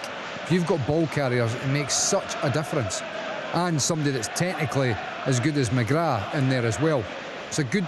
Ultimately, it's a good balanced team that Aberdeen have got. In this story, the Aberdeen story this season, there's a lot of guys have been spoken about a lot, understandably, but McGrath's spoken about a bit, but not as much as he probably should, because even last season, his creativity in this team, and his assists must be up to 5 or 6 assists. Tom, do you really not terrific. Tom, I'm not talking about you, Willie. All right, okay. I'm not talking about you. Okay, Tom.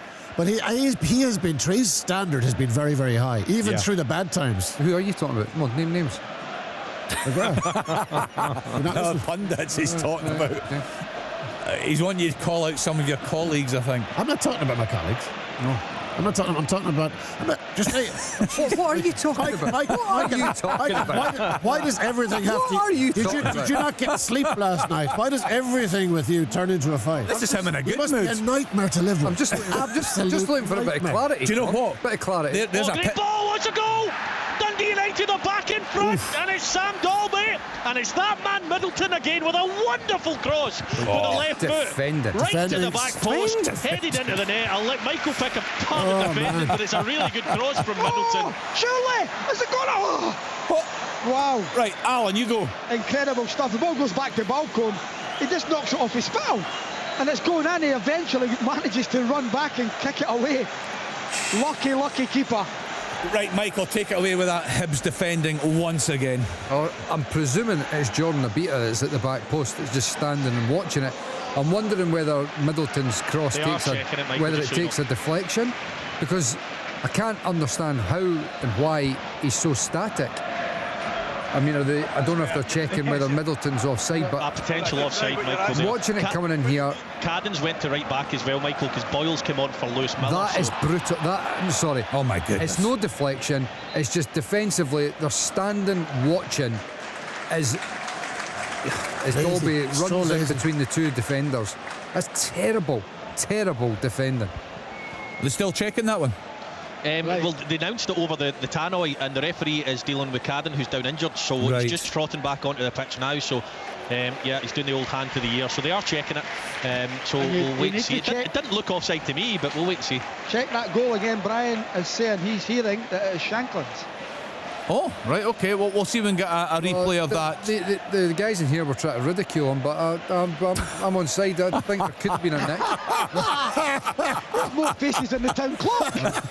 Alan, what about pitching what about one of these sort of Michael and Tom together for a week? You'd watch that, wouldn't you? No. You wouldn't, because you wouldn't get me spending a week with Michael. You'd throw away the key, actually. Man United have equalised at home to Brentford. Garnacho, that goal on 47 minutes. Are we still waiting on this one at Tannadice? Yeah, still waiting on at the moment. They must be drawing up the lines. I don't know if there was something before that. I didn't see any fouls or anything. I don't think it's offside, but it must be closer than I thought. Yeah, so that would be a double for Dalby. I think he still has been credited with that first goal. It was close to being It has been. I know he's still been credited. Yeah, it was close to an own goal, but he has been. Right, we'll just wait on that, and then we'll go back round the ground. Offside. It's been ruled out. Yep. Right, well, it remains 1-1 at Tannadice. Right, we'll try and get another view of that. Well, it's extremely fortunate for Jordan Abita, and I think it's O'Hara that's at the back post as well. The two of them just ball watching. Very lucky to get away with it. I wonder if Lewis Miller has been, taken off the pitch, because he did give the ball away a couple of times right in front of the manager, which is never nice. But I mean, Rory, Lewis Miller can't defend. He can't defend.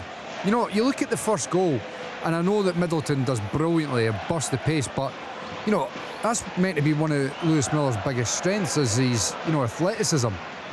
Well, it looks like they're changing shape now, because they need to go back three. Cadden's had to go off, so Jack Iredale is on. It looks like a back three now. Where's that noise coming from? It's probably the east end of Glasgow as Sivert Nielsen eventually gets a yellow card. I'll tell you, he's had I don't know how many fouls in the first half, and he goes in and he takes a Celtic player out there, and the yellow card comes out, and I think the home fans particularly enjoyed that. Speak to us about the home fans, will it? Our commentary position there is right among the home support. Is it getting a wee bit edgy? Here at Celtic Park? Yeah. No, not at all. No, still very comfortable. Not at all. It's still comfortable so far. But Aberdeen have started this second half well. It's a much more. They've pushed McGrath's going up as well, trying to stop the Celtic attack at source. But then, Celtic with the quality that they've got can pass on their way through it, which is they've done just now. An opportunity for Kyogo into his left. No, good defending again, but the chance is still live. But that's what happens, you know. You push the three up top. Celtic, you know, get past the initial three. Big gaps open, and then you're exposing your back four, and chances are going to be created. That was a good opportunity there for Kyogo. Just couldn't get it under control to get the strike off, but they've got a corner out of it. The problem there, Willie, was that the Aberdeen defence was too deep. Too deep, yeah. Big spaces between them. The midfield, you know, is just exposed because you've got the front half of the team pushing, and then the defence are dropped. They need to be making sure that they're staying high up, because otherwise you get past, you know, the initial press, and you've got 30-40 yards for Hatate to run at the back line. Yeah. Well, they're pressing too much there, Michael, because when Celtic cut through them, that would have been a wonderful goal. But was it? You're not listening to what I'm saying. I'm listening. You're saying the defence aren't pushing up enough. I know what you mean, thanks, Michael. So okay, well, explain it to me. No, you've got to be a unit, Kenny. Yes. You've got to be a unit. So if you but press they play high, through the strikers, the midfield Willie. press behind 10 yards, and then the back four get themselves into the Celtic half. But here's Keskinen through with an opportunity. Duke is up there too. Oh, it's a good sliding tackle from Liam Scales. But another big chance for Aberdeen. And does he try to pick out Duke? Go for goal, that's what I would have thought. But dreadful defending again, Will, isn't it? Yeah, I mean at both ends, I'll tell you what. Yeah, you know, I've had this discussion before. I don't know how much effort and time goes into actually working in defensive play these days, but you know, the defending so far by both sets of players hasn't been of a high level. That shows you the importance and the positive aspect of the game that pace brings you. That's what that is. You've got Keskinen and Duke that are bombing forward there, being able to break into the spaces. It's good defending from Liam Scales. It is, isn't it? Yeah.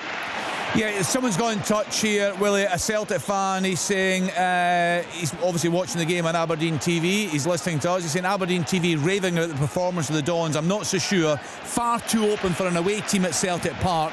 If Celtic go up a gear, this could be 5 easy. That was before Aberdeen got back into. But is that a fair comment, do you think? But wait a minute. You're talking Red TV, yeah? Yeah. And you're talking, you know, if it was Celtic TV and they were saying the same and it wasn't accurate. Oh, good strike quality. No, you know, I mean, they are a little bit tainted when you're talking about, you know, giving coverage. No, I think Jimmy Thielen wants to play a certain way. He wants to have a threat going forward. I've got to applaud that. I must admit, I've got to applaud it coming to Celtic Park and being, and it's 2-1 by the way. Yeah. It's still a tight game. Yeah, Celtic have had most of the chances, but you know, the changes made at half-time been positive from Jimmy Thielen.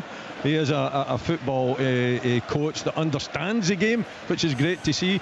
And you know, his mentality and the identity that he's given Aberdeen, for me, has got to be applauded. Aberdeen are posing a threat here. Yeah, absolutely. Well, this to me falls directly into the same category as the Falkirk game, where the way that they're approaching the game is the reason that they're actively in it. And yes, they're going to, you know, give up opportunities at times, but the alternative is you park the bus and you know what's going to happen. Celtic will break you down eventually. I'm looking at the shape just now, Michael, and McGrath is like a double. It's like a twin striker play with him and Sokler. Yeah, in terms of the way they're pressing. And they've won the ball back as well. They're creating opportunities. Little 1-2 strike from Shinnie!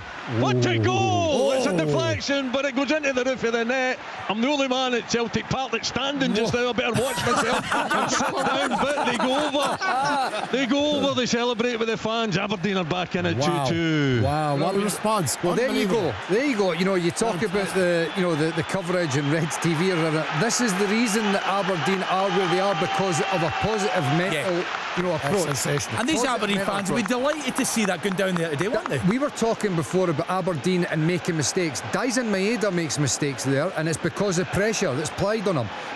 Ball's played up to him. He plays a lazy loose ball into the middle of the park, and look at the number of bodies that Aberdeen have got forward. They've got 4-5 up round the edge of Celtic's box because they pressurise and they win a turnover high up the park.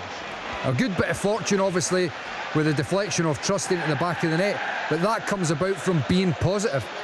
They're in no way overawed by this Celtic team. Nope. They're having a real crack. The self-belief is phenomenal.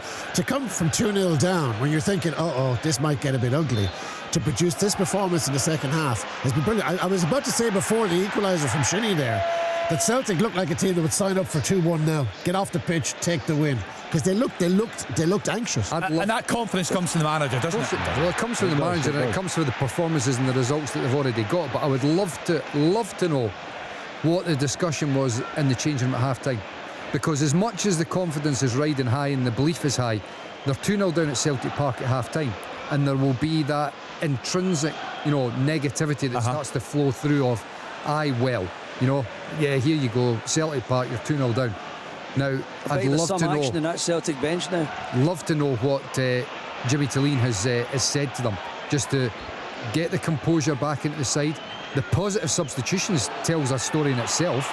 That's not a side that, all right, well, let's get an extra body on the defensive side of things. They've gone right for it at 2-0 down. He's basically told, Michael, he's told McGrath to get up there with Sokler, or just off Sokler. He's told Duke to make sure that he's up pressing Celtic whenever they've got. Keskinen's doing the same. They're playing 4 attackers at Celtic Park now. That's brilliant. Come on. That's brilliant. And the good news is, by the way, I'm not getting stared at anymore. So I think I've got away with my little bit of enthusiasm. I don't think anyone would dare to challenge you with it. You know what? See if it's any other team as well, would be on their feet too, because this is what Celtic need. Pat says to make them better. They need a challenge at East End of Glasgow. They don't get it often enough. Aberdeen have given it. It's refreshing. It's refreshing for me. I think it's refreshing for Scottish football. That's the point. Neil Warner, goal is forgiven. Right, I'll round up some goals when we go around the grounds. Aston Villa 2-1 up away at Fulham. Ollie Watkins in 59 minutes. There was a late start at Firhill. Airdrie have equalised in the 39th minute. Partick Thistle 1, Airdrie 1. Adam Frizzell with that goal there. Just confirmation that Graham Shinney equalised on the hour mark. Celtic 2, Aberdeen 2. Leicester City pulled a goal back away at Southampton. Buonanotte with that goal on 65 minutes. And Stirling Albion back in front at home to Clydesdale Hilson on 65 minutes. 2-1 there. Let's get to Fir Park. Motherwell at home to Dundee, and hear from Stephen Craigan. Well, I have to say, Kenny, Dundee have been that good, I think, in this game. Really efficient at what they've done. They forced Motherwell, first of all, into personnel change. Tony Watt and Moses Abai come on half-time. Now forced them into a tactical change because they brought on Maswanisi and Jay Tavares. So they're now going to 4-2-4 Motherwell. Dundee probably should be further ahead. Curtis Main had a shot from the inside left channel that Aston Oxborough saved. Then within probably 2 minutes, Simon Murray was in the exact same channel and he put his shot wide. So Dundee will be disappointed they're not further ahead. Motherwell still have a chance, but I just think they're a little bit predictable. They're not creating an awful lot from open play. If they are going to get back in the game, it's probably going to come from the set play. But Dundee have been mightily impressive this afternoon. Still 1-0 to the visitors. Right, let's then get to Tannadice. Dundee United at home to Hibs. What's happening, Rory? Yeah, it's a much better game. It's a much more open game in this second half, Kenny. I initially thought when the substitution was made, Hibs went to a 3, but it is actually still a 4, and O'Hora's playing right back now.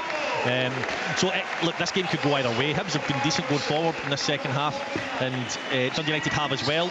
But you just feel that there's going to be more goals in this because the defensive display from both sides hasn't been up to scratch.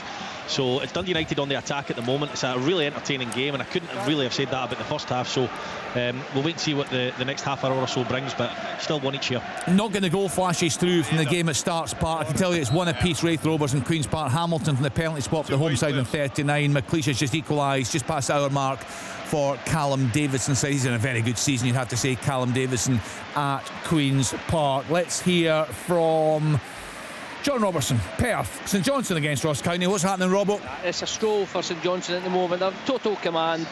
County have made, as we thought, 3 changes at half-time. They brought on Reid, Brown and Denham, and they tightened up a little bit.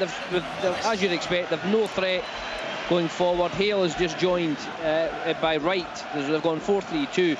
But it's St Johnstone that have had the chances second half as well. Holt and Sidibe had shots blocked before. Sidibe had a brilliant strike, well saved. Kim Pioka kept it alive, got it back to Sidibe, and he plays over the bar. But St Johnstone they're just sitting there managing the game. County are trying to get back in. There's no threat from the away team at all at the moment, and after 66 minutes County really need to start taking chances. They've got 2 men up front now, but St Johnstone total control at the moment. They lead by 2-0 against the 10-man visitors. Manchester United have turned things around at home to Brentford. They were a goal down right in the stroke of half-time. Hoyland has put them 2-1 up there. That goal coming on 62 minutes. Bonnyrigg rose ahead against Edinburgh City. Cameron Ross on 67 minutes. Got a bit quiet at Somerset Park, Chick? No, well, just in the sense of no further goals, but my goodness, this is terrific. The energy and the commitment of both sides is absolutely brilliant. Livingston hanging on to their 2-1 lead just a little bit. Ayr United creating the chances, getting forward. Some great crosses swung in from both wings, and the play very wide at times, United, and they get the ball swung into dangerous areas, and Livingston trouble at the back. Well, the excitement level is just very high, consistently high, Ken. This is a great football match, but I just think at the moment the tide is just going United's way just a little bit. We'll see what happens, but it's still 2-1 to Livingston. Goal! Game over. 3-0. Nicky Clark at the back post gets his goal. He's played awful well today, along with Dre Wright. Holt into the box, played it back. The ball got deflected up in the air. None of the county defenders really reacted there. It was toe poke to the back post, and there was Nicky Clark to tap it over the line. 68 minutes gone. St Johnstone 3, Ross County 0. The manager's giving it big licks up in the stand there. Timo Valkyrie was punching the air in delight. It's obviously a perfect afternoon for St Johnstone so far. 3-0 up at home.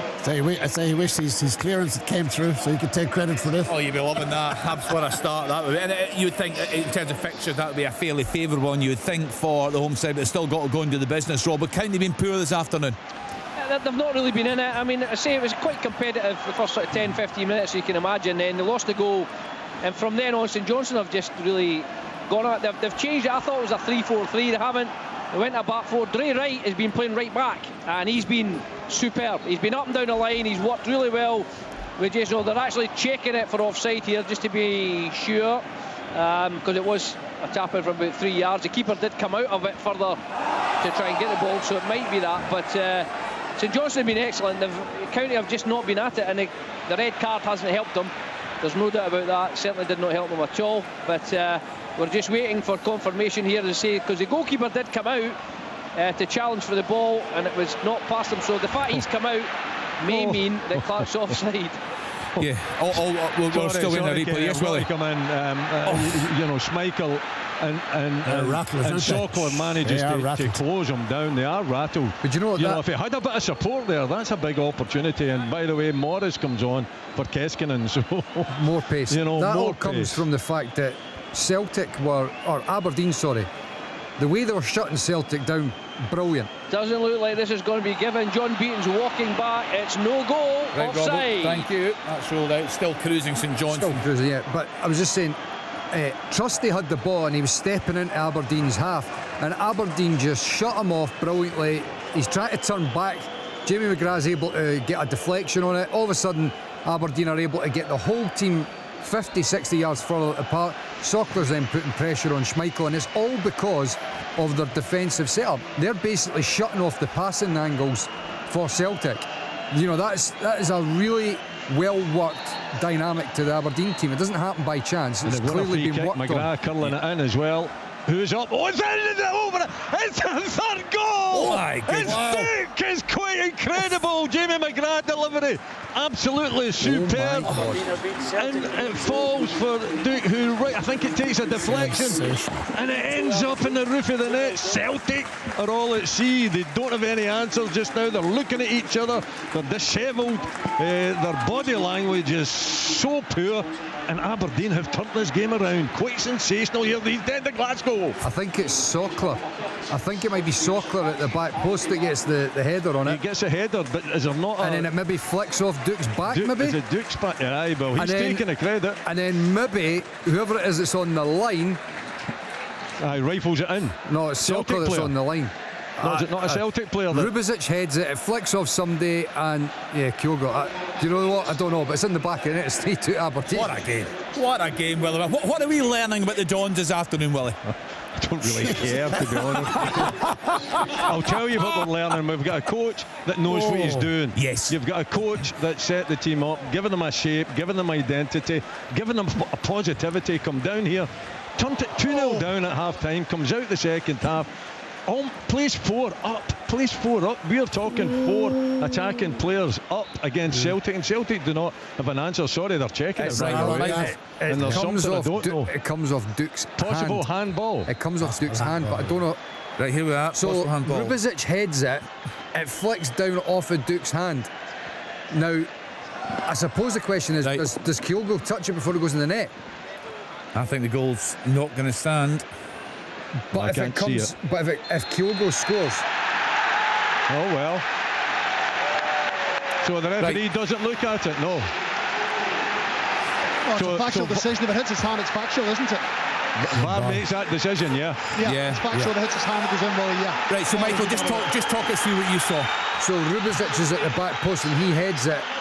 Duke's about a couple of feet in front of him and it just flicks off his hand. It does. But flicks off his hand? Yeah, it flicks off his hand, but I'm just trying to think there, if the ball's not over the line and Kyogo hits it in the back of the net, should that not stand?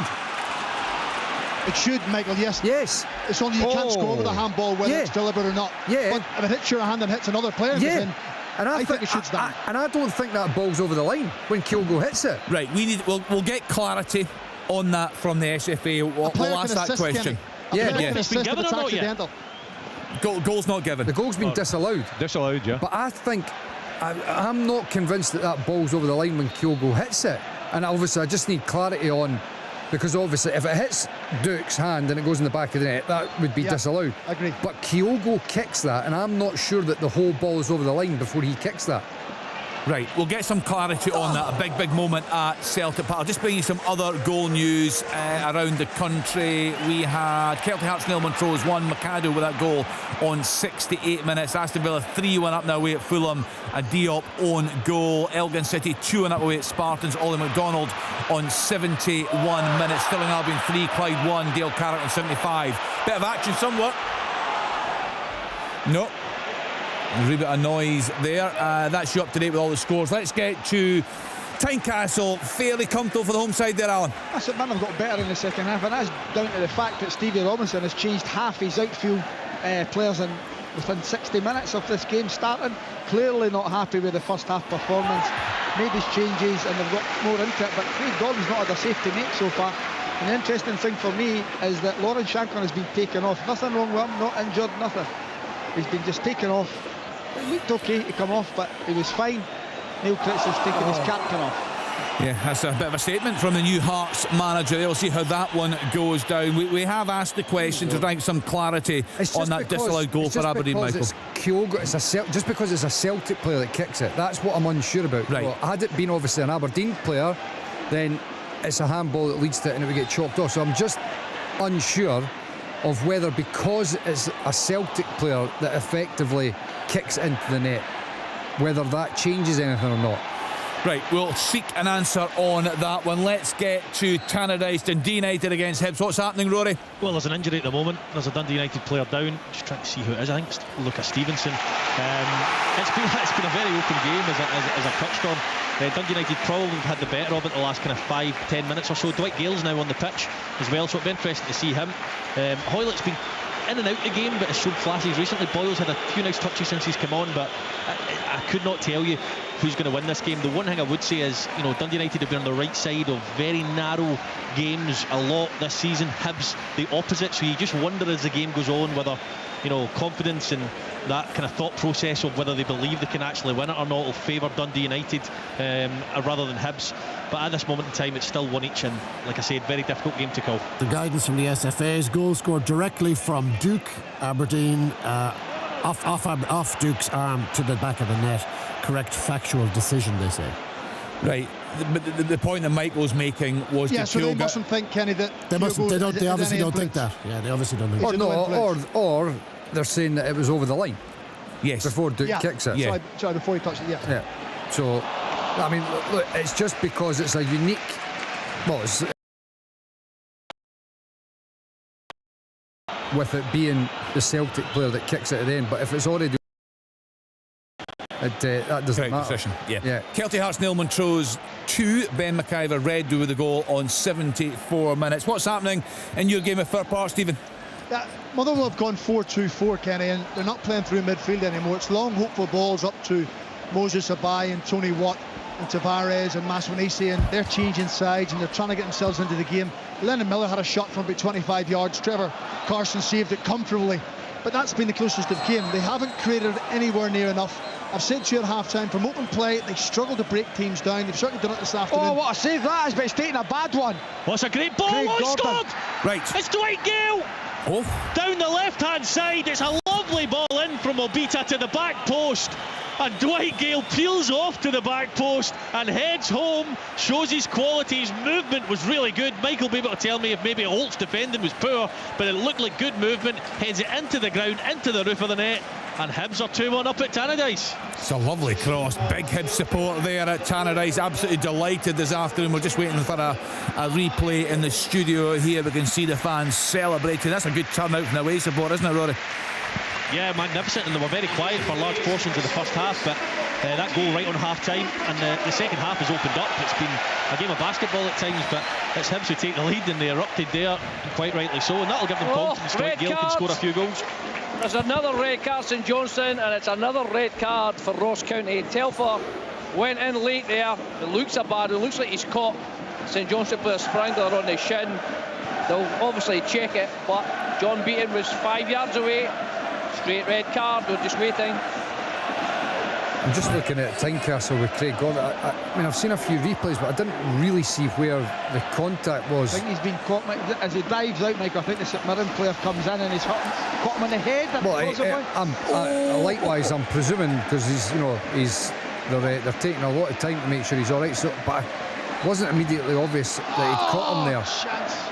But and Robert, the Telford one, he's lunged in. I can't see how that's going to. Yeah, it looked a bad one, but they're just as usual. They're taking their time to check. He's walked off now, so they're down to 9 men. Ross County. Chance for Park Kenny. Crossing the right hand side. Maswanisi headed out by Ingram. Jai Tavares 18 yards out with a left foot volley high over the crossbar. Should have done an awful lot better. At least there's a little bit of momentum starting from Motherwell, but Dundee, I have to say, have managed this game really, really well. That's a big goal from Dwight Gale there. Dundee United 1, Hibs 2. 08085 92 95 00. Hibs fans, talk to us about the job David Gray is doing. Dundee United fans, a setback today, but a very good start of the season. Aberdeen fans, you have got to get in touch with us today. So much to talk about. Re this performance at Celtic Park this afternoon. Celtic fans, how are you feeling ahead of the big European fixture? Full coverage on Sports Sound away to Atalanta on Wednesday. We're on here at 5 o'clock. 08085 92 95 00. Send us a voice note on WhatsApp. We'll get them played out between 5:30 and 7 o'clock on Sports. And let's get back to Celtic Park and get the latest from Willie Miller. Yeah, I mean, the game's in the balance. Aberdeen having to do a little bit of defending, but not desperate defending, although Morris has just given the ball away on that occasion, and Celtic are perhaps in down the left-hand side, but good defending again. Nicky Devlin this occasion. So, yeah, I mean, it's swinging from end to end. Celtic having probably the majority of the opportunities in the Celtic half, but Aberdeen always a threat on the break. They've recovered well from the disappointment of having that to go chalked off, that's for sure, but they're being asked at this moment to defend, and Celtic, looking for blood and going for that winner. Regardless what happens in the game, Tom, there's going to be yet more positivity among these Aberdeen fans. They go down to Celtic, this fantastic Celtic side, and they've gone toe-to-toe with them. Totally. They go 2-0 down, sloppy defending for both goals, really, and at that stage huge questions are being asked. The manager changes at half-time and the game changes completely. So not only do you have faith, if you're an Aberdeen fan in your team, renewed faith, even greater faith. The same goes for the manager, because he's a guy who can change things on the hoof. Do you have faith in them now? Do you believe in them now? I've always believed him. No, he has. It's a valid question, to be fair. That is a valid question, because Tom, you said you would make your mind up after the tests and things like that. So I don't believe that you have always said that you believe that Aberdeen can continue this. Oh, what? Continue to go the entire season and win every game? Yeah, no, Tom, I don't. They're ganging up on you, Tom. They're ganging up on you. I just think it's a valid question. I'm going to defend Tom here. What Tom has said was that the fixtures he felt were favourable. Rubbish. That's what you said. The fixtures are favourable. That's all I said. The fixtures are favourable. Going to Parkhead's favourable. The run of fixtures. Tom, but they're only favourable if you win them. Of course, the pressure was on Aberdeen to go and win them. Of course, Stephen. To be fair, Tom, can I come in? I don't think you've been negative about the manager. Not at all. I think you've been slightly negative about whether Aberdeen has been tested or not in this run that they're on, and you have said that, and we know that the fixtures have been kind to Aberdeen, but you've still got to beat what's in front of you. but I don't remember you being too negative about Jimmy Thielen. No. Now that was thrown in by Mr. Stewart off to our left here in the studio. Well, Michael is out. Do you believe in him? Michael is out of touch a little bit. I said, do you believe in him? Don't try and put words into my mouth. Just after they announced that Jimmy Thielen was the manager, and then Tom's come up with a heavy dose of revisionism. Right, yeah. Michael doesn't know what's being said. He's ignorant. This is the problem. Right, Bonnyrigg Rose 2, Edinburgh City 0. Callum Conley on 83 minutes. Well, one. Hey, Aberdeen on the attack again. You've just got to hold it. Sockler and Morris is up there as well. Duke now committing himself too. They've got to work. Duke's still in the ball, tackle. And really, it is. But you know, Celtic again. It was McGrath that won possession back. Celtic dwelling on the ball for too long. It was an opportunity. Sockler should have done better, but it's wasted, and Celtic have now got, you know, possession back again. But hey, this is what you want to see. It's aggressive attacking, game, aggressive attacking play. Yeah. It's so refreshing to see, isn't it? Aberdeen have been brilliant. Jamie McGrath snaps into a tackle on Cal McGregor in the middle of the park. And you know the other thing is here, he's got to score. The fitness levels for Aberdeen, because you know you're going to Parkhead, you're not going to spend most of the time on the ball and controlling the tempo. The fitness levels to play the way that Aberdeen are playing are right up there, and they're going toe to toe till the end. And if Aberdeen end up losing this game, they're still going to come away with this confidence and ability. Absolutely. The fitness levels have never been in question. I mean, they've scored a number of late goals, a number of late winners in games so far this season. So the fitness questions were beyond dispute. It's the character that they're showing and the quality that they're showing against the Celtic team, who are rattled. Palaversa coming on. Palaversa going. Cove Rangers 2, Queen of the South 0. Mitch Megginson with the second goal on 82 minutes, and that is you right up to date with all the latest scores. Let's just whiz back around the grounds. Let's go to Alan Preston, Tynecastle Park, Hearts against St Mirren. What's happening, Al? Jan Dana should have scored the third there. Really good play by Forrest. He drives at the St Mirren defence. He's got Danda on his outside, and he's got to go across the goal. He goes narrow side into the side net, and St Mirren have got better but not really created much in the second half. It's still Hearts who lead with 83 minutes on the clock, 2-0. This is exactly what's needed at Tynecastle, because as much as, you know, folk want to talk about, you know, get behind the manager and all that, it's results that'll dictate that. Get behind the manager. And he's got a week where he's got St Mirren at home, then he's got Ammonia Nicosia in the Conference League, and then he's got the derby. That's a massive opening week, and if he can get a few results, then that buys a bit of belief, because at the outset, understandably, there is a lack of belief there. Are you still underwhelmed? I'm underwhelmed. Yes, of course I am. You know, I don't write anybody off. Underwhelmed by this performance. I don't write somebody off like yourself, Tom, who wrote Stephen Naismith off after one game. I don't write anyone off at that stage. Maybe I was right on Stephen Naismith. I was right on Stephen Underwhelmed. Right. You're underwhelmed by this performance. Sorry, really? You're saying I'm still underwhelmed. I'm underwhelmed by the appointment, but the more you get results like this, and of course that buys belief. Right, and Hibs, as things stand, will go into that derby match full of confidence as well, Rory. Yeah, they will. I still think there's a lot of things that David Gray needs to work on between now and next week, but you know, they've certainly shown, you know, the old cliche, but you know, the character to come back into it, because when you go 1-0 down, you know, you worry for them a little bit given their form and how things have been, but you know, they were so close to winning down at Kilmarnock, so you know, he'll not be counting his chickens just yet. He'll want to try and see the rest of the game out, but if he can go into that derby with 3 points on the board on this one, which has been a difficult Dundee United side to beat, then he'll be absolutely delighted. I know the crowds have been turning out in big numbers for Motherwell this season, and rightly so. They've done very well, but this is a sore one today so far for them, Stephen. Kenny, it's probably as poor as they've been in an attacking sense, that they've lacked creativity, they've lacked imagination. And I have to give Dundee credit, because they came here 7 league games, no clean sheets, conceding goals left, right and centre, and they've been really rigid. There's a real determination about this Dundee side this afternoon that they're not going to concede. Motherwell throwing aimless balls into the box with long throws. They won first balls, they won second balls, have been very good. So it's tough. Morris is still on the ball. He's in the Celtic box. The strike, it's well blocked, but that pace. Morris first of all. No, it's not. It's a goal kick. Sorry, I thought that was going to be a corner there, but Aberdeen again. It's a goal kick. On the break. It's a goal kick. Stephen, is it improved Dundee defending, or is it just Motherwell have been so lacking in threat? It's probably a bit of both, Tom, because Motherwell have still crossed the ball, and you look at Dundee's goals over the past 7 or 8 weeks, they've conceded a lot of goals from cross balls. Set plays into the box, they've won the first contacts, they've been aggressive. Motherwell an aggressive team, they score a lot of goals. Forrest. John Wilson in the end, 3-0 at Hearts. It's a ball in the back post. It's headed back. I think it's by Frankie Kent. And there's young Wilson. I thought one of the St Mirren players knocked away. They seem to collide with each other. But there, young James Wilson knocking it home. 3-0 at Hearts. They are cruising. Big chance at Celtic Park, Willie. Oh, it was. James Forrest coming in off the left-hand side. Falls to him. What, about 12 yards out, perhaps? He strikes it so well. Nice, crisp, clean strike. But it's straight at Mitov. Comes off Mitov's chest and then he recovers and picks it up. So a big chance for Celtic. And Celtic continue chapping at that door. Oh!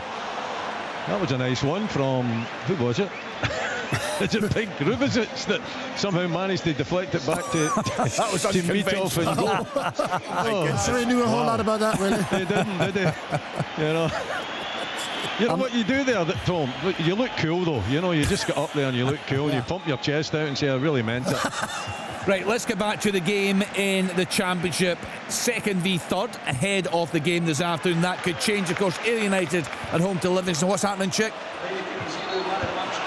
Yeah, well, at the moment, Livingston are leapfrogging Ayr United into second place. They still lead by 2-1. Remember, Muirhead and Pittman put them 2-0 ahead before Conor McLennan pulled one back to make it 2-1 at half time. But Ayr United have pounded Livingston in this second half, and chance after chance, they just can't get the ball over the line. It's been a brilliant football match. The commitment, the passion, the composure at times, some of the football has been brilliant. It's done the championship race proud, but it's Livingston who are hanging on, and they are hanging on at the moment. United being driven forward by the support. Nearly all the fans in here, there's a handful of Livy fans over there. 2,470 actually was the official attendance, creating a great atmosphere. But my goodness, Ayr United deserve an equaliser. They don't have long to get it, but I'll tell you what, Kenny, there will be a lot of time added on here. There's been a lot of time wasting from Livingston at times, hanging on to their lead, and I think the referee, who's been pretty good, Don Robertson, will add a fair old element of time at the end of this game. So there might be a chance for United yet. Still 2-1.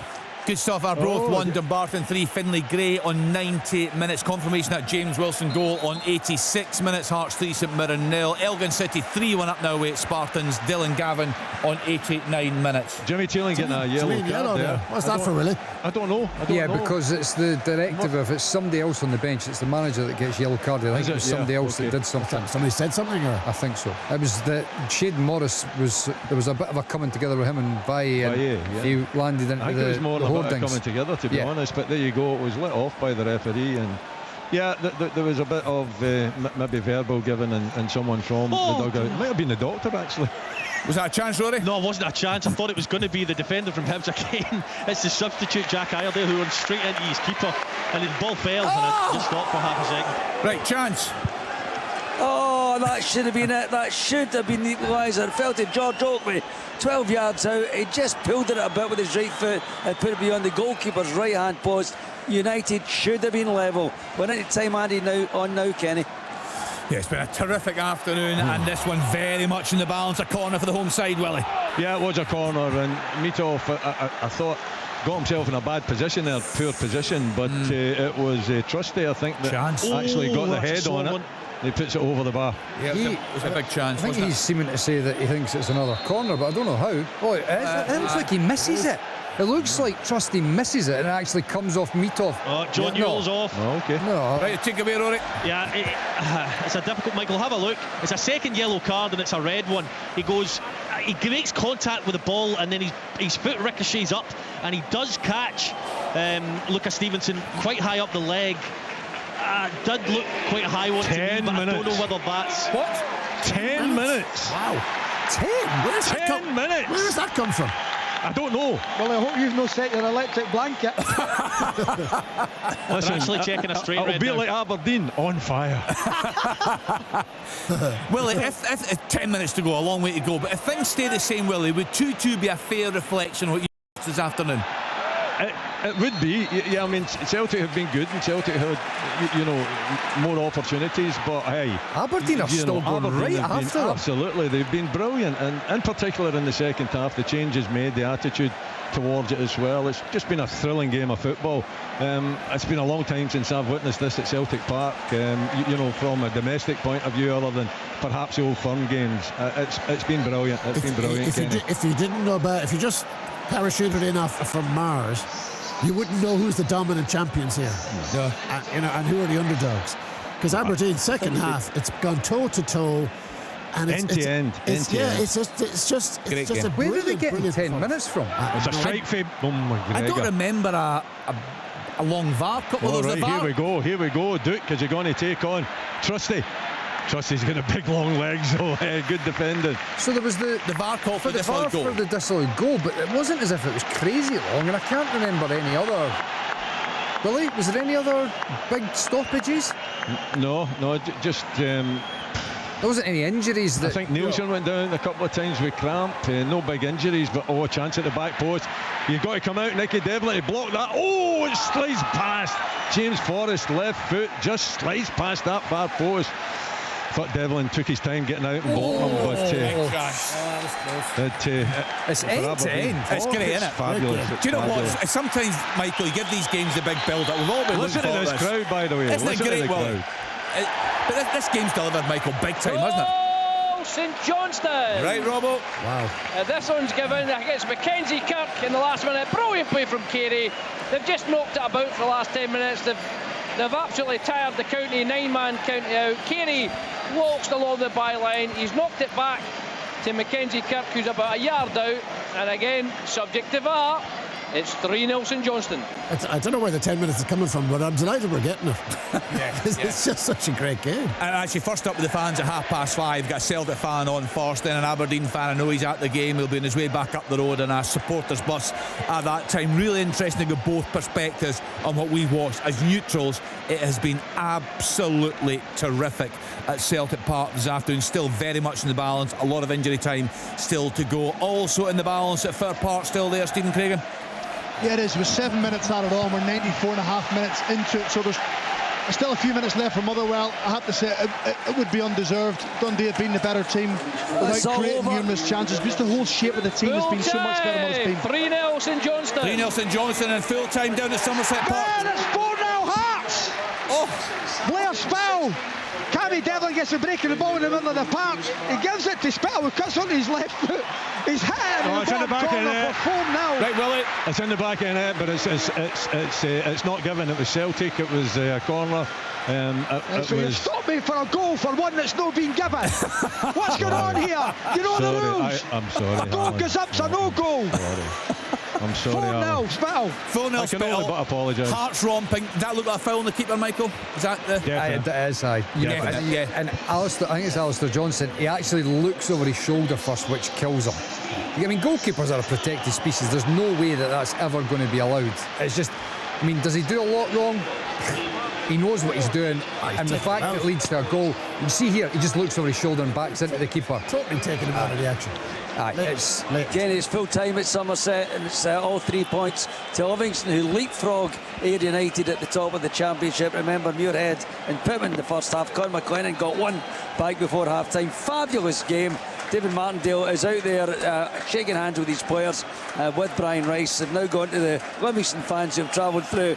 That's a big win for them this afternoon, and it's at least a 3-horse race at the top of this league now. Ayr United slipped down to third. Full time here at Somerset Park was Ayr United 1, Livingston 2. That's a great finish from Spittle. Absolutely brilliant finish. But It's crap, Michael. It's hilarious. It's a great goal. You were getting very frustrated about him. Hearts not utilising the best of him. Is that fair to say? They just weren't getting the best out of him. Well, him and Danda, I mean, they're two good signings, but you know they've been putting the team today. I mean, 4-0 at home, that's convincing. That's exactly what the manager needed. Oh, chocolate! Oh, it's good. He gets himself. No, it's Vaya that gets himself back there to put in the challenge, but. Another I think he's offside. Chink of light. I think it's offside. I know it would have been tight. I've got to laugh when Alan's saying, don't interrupt for a no goal. I'm sure I've heard him interrupted for a shy. Nope. Wrong guy, Michael. I know the rules, my friend. And you can check every single. He didn't like that one. He didn't like that. No, he doesn't like that. Alan, he does not like that. He's upset at Fir Park, Kenny. Motherwell 0, Dundee 1. Good stuff. And thoroughly deserved for the wayside. Yes, absolutely. Because normally Michael's very good at being told that he's wrong. The fullback. It's still a chance. No, it's blocked. Very disciplined. Very disciplined as well. Mr. Stewart over there in the corner. It's been great today. 8 minutes at Tannadice. Oh, really? Wow. What's going on here? It was a strange one at Tannadice, actually. See the Joe Newell red card? So I don't know if you've seen it. Did you see it, Michael? No, I didn't actually. Right, so it was a second yellow and he got red carded, and then it said there was a check. I assumed to upgrade it to a red card, but the time the even ref got to even check, Joe Newell was off the pitch because his fate's the same either way. So I am assuming it wasn't upgraded, and he won't miss the game next week potentially. So the derby, but we'll wait and see on that one.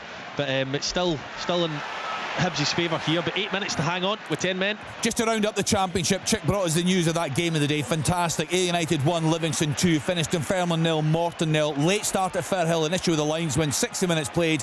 Partick Thistle 1, Airdrie 1, Airdrie down to 10 men. Across the face of the goal. Celtic across the face of the goal. I think Mitov does get a little touch on it. No one there to take it. Celtic really knocking at the door. I think it's Bernardo at the back post that just flicks up past them. Yeah. Late winner for Leicester City. It looks like Jordan Ayew in 98.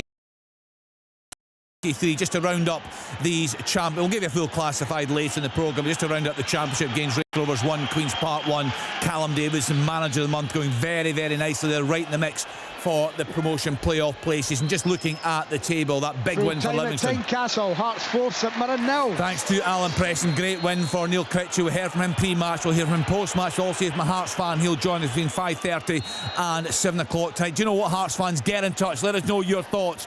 Early days, first game from Neil Critchley.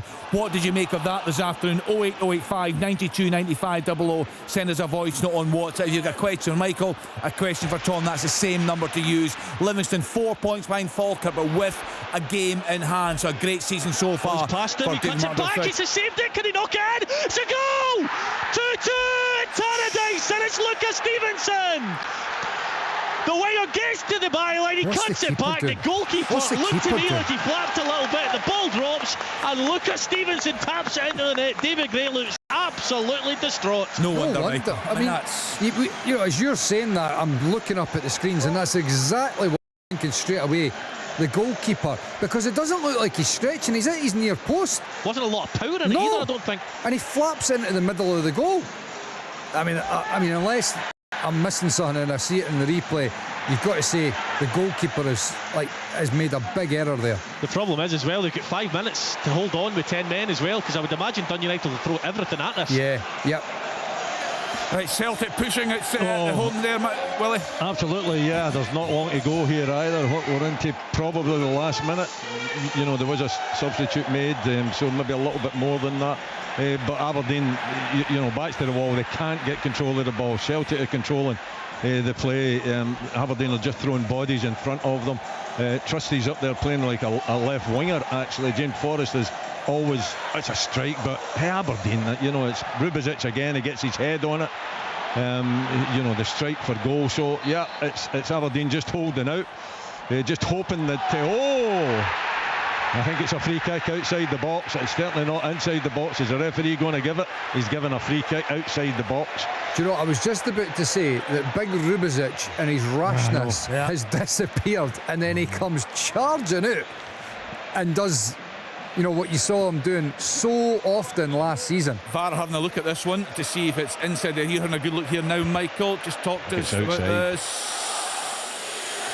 Yes, it's outside. It's outside, but it's just it's classic Rubezic from last season, where he's probably over 5 yards away, steaming out on the edge of the box, and it's only good fortune really that it's outside the box, because it could easily have been about a foot the other way and he could have been given away a penalty. Big moment. Who's taking this one, I wonder? A few candidates there, no doubt at all about that. Mitov just going back, he's getting his defence of wall organised there, Willie. There are a few Celtic players around it. Yeah, it's clearly outside the box here, so we're going to wait and see it steps up. Ball down the left, and it's Trapanovsky who's going to...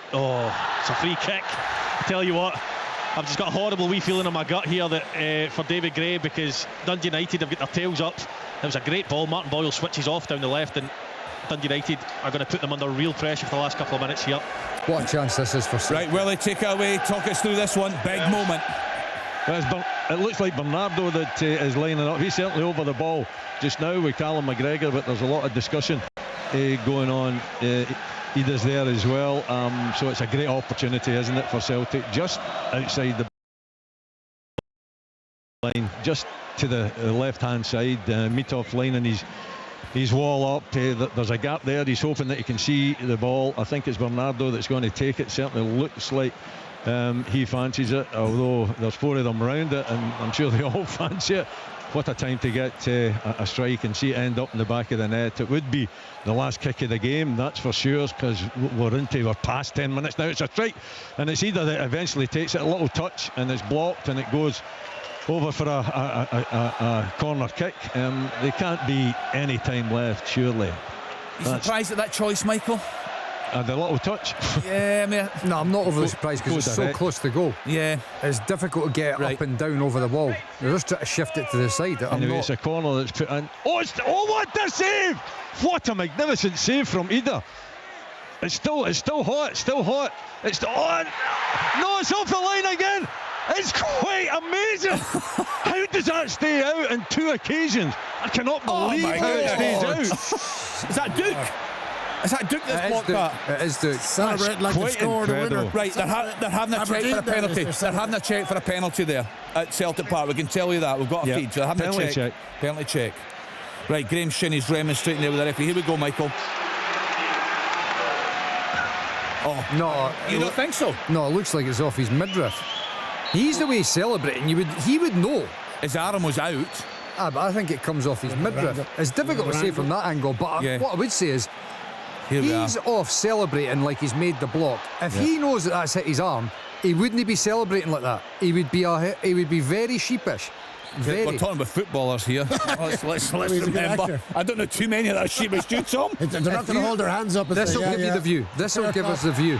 It's got to be time up. That's no. It's off his time up. You're correct, Michael. It's off his thigh and then his chest. It's never. Bang on. You just look at the player's reaction, Kenny. Good point. No, good point. You're slaughtering footballers here, Kenny. You didn't have a clue. Are you suggesting they don't try and pull a fast one now and again? If it hits their hand, Kenny, there is no way he would have celebrated like that. Right, Willie Miller, a fantastic result for the Dons and a great game. A fantastic game of football, absolutely. Toe-to-toe, end-to-end. Great attitude from Aberdeen. Yeah. We need to see more of it in our game in Scotland. You come down to the East End of Glasgow and you take on Celtic, a magnificent side themselves, run by a fantastic manager. And Jimmy Teelan has turned this club, this team round, giving them belief. He's made the change at half-time. What a difference that made. The attitude to come back from 2-0 down at Celtic Park is quite incredible, with this huge crowd behind the home side. But the winner is football. It was a magnificent game of football, and that's got to be applauded. Let's see more of this. How poetic, Willie. How it's poetic. A disaster. It's a goal! No, it's a goal! He scored! It's embarrassing defending from Hibs. Absolutely embarrassing. And the ball ends up in the back of the net. It's the substitute. It's Ubachima. Unbelievable. I didn't know if it was getting the fans are on the pitch. It hits the bar, it hits the line, it goes in the goal. 3-2 Dundee United. Unbelievable. You called it, Rory. You called it. You had a bad feeling for the wayside there. Yeah, I mean, the defending is horrendous. It really is. I don't want to be too over the top, but it really is bad. And I don't know how much he knows about it, the substitute as well, I have to say. Uba Chioma. The ball That's comes not a good look, the fans in the pitch here. That's not a good look. No, it's not. But it's almost, I think he tries to volley it in with the side of his foot, but kind of catches his heel and it bounces in. And unbelievable. David Gray will be absolutely devastated. They do deserve to take a point from this game. I don't think Dundee United have done enough to win it, but they have won it, and I just can't see. You just know sometimes when you're watching a game of football, you can just feel it. What is the keeper doing? Bad, isn't it, Michael? My word. It's the Keystone Cups there. What is the keeper doing? Not just the ball is so low that the keeper can never get there. He's got 2 defenders in front of him. Just let the defenders deal with it. I mean, horrendous defending. He's at fault really for the second one, and by the way, for the second one as well, Ekpiteta does not cover himself in glory. Stevenson's twisting him and turning him everywhere and scoring. Well, he doesn't know which way to look. I mean, the initial ball into the box as well, I reckon Dolby would have been, I don't think you would have seen that because it was a little bit further back, but Ekpiteta's 2-3 yards behind the rest of the defence, and he plays Dolby onside as well, Michael. So really poor day at the office again for the Hibs back four and the goalkeeper. Right, so Jill, just a few seconds to go there. Rory still playing. The fans back off the pitch. They're checking something. He's got his hand to his ear. I don't know what they would be checking.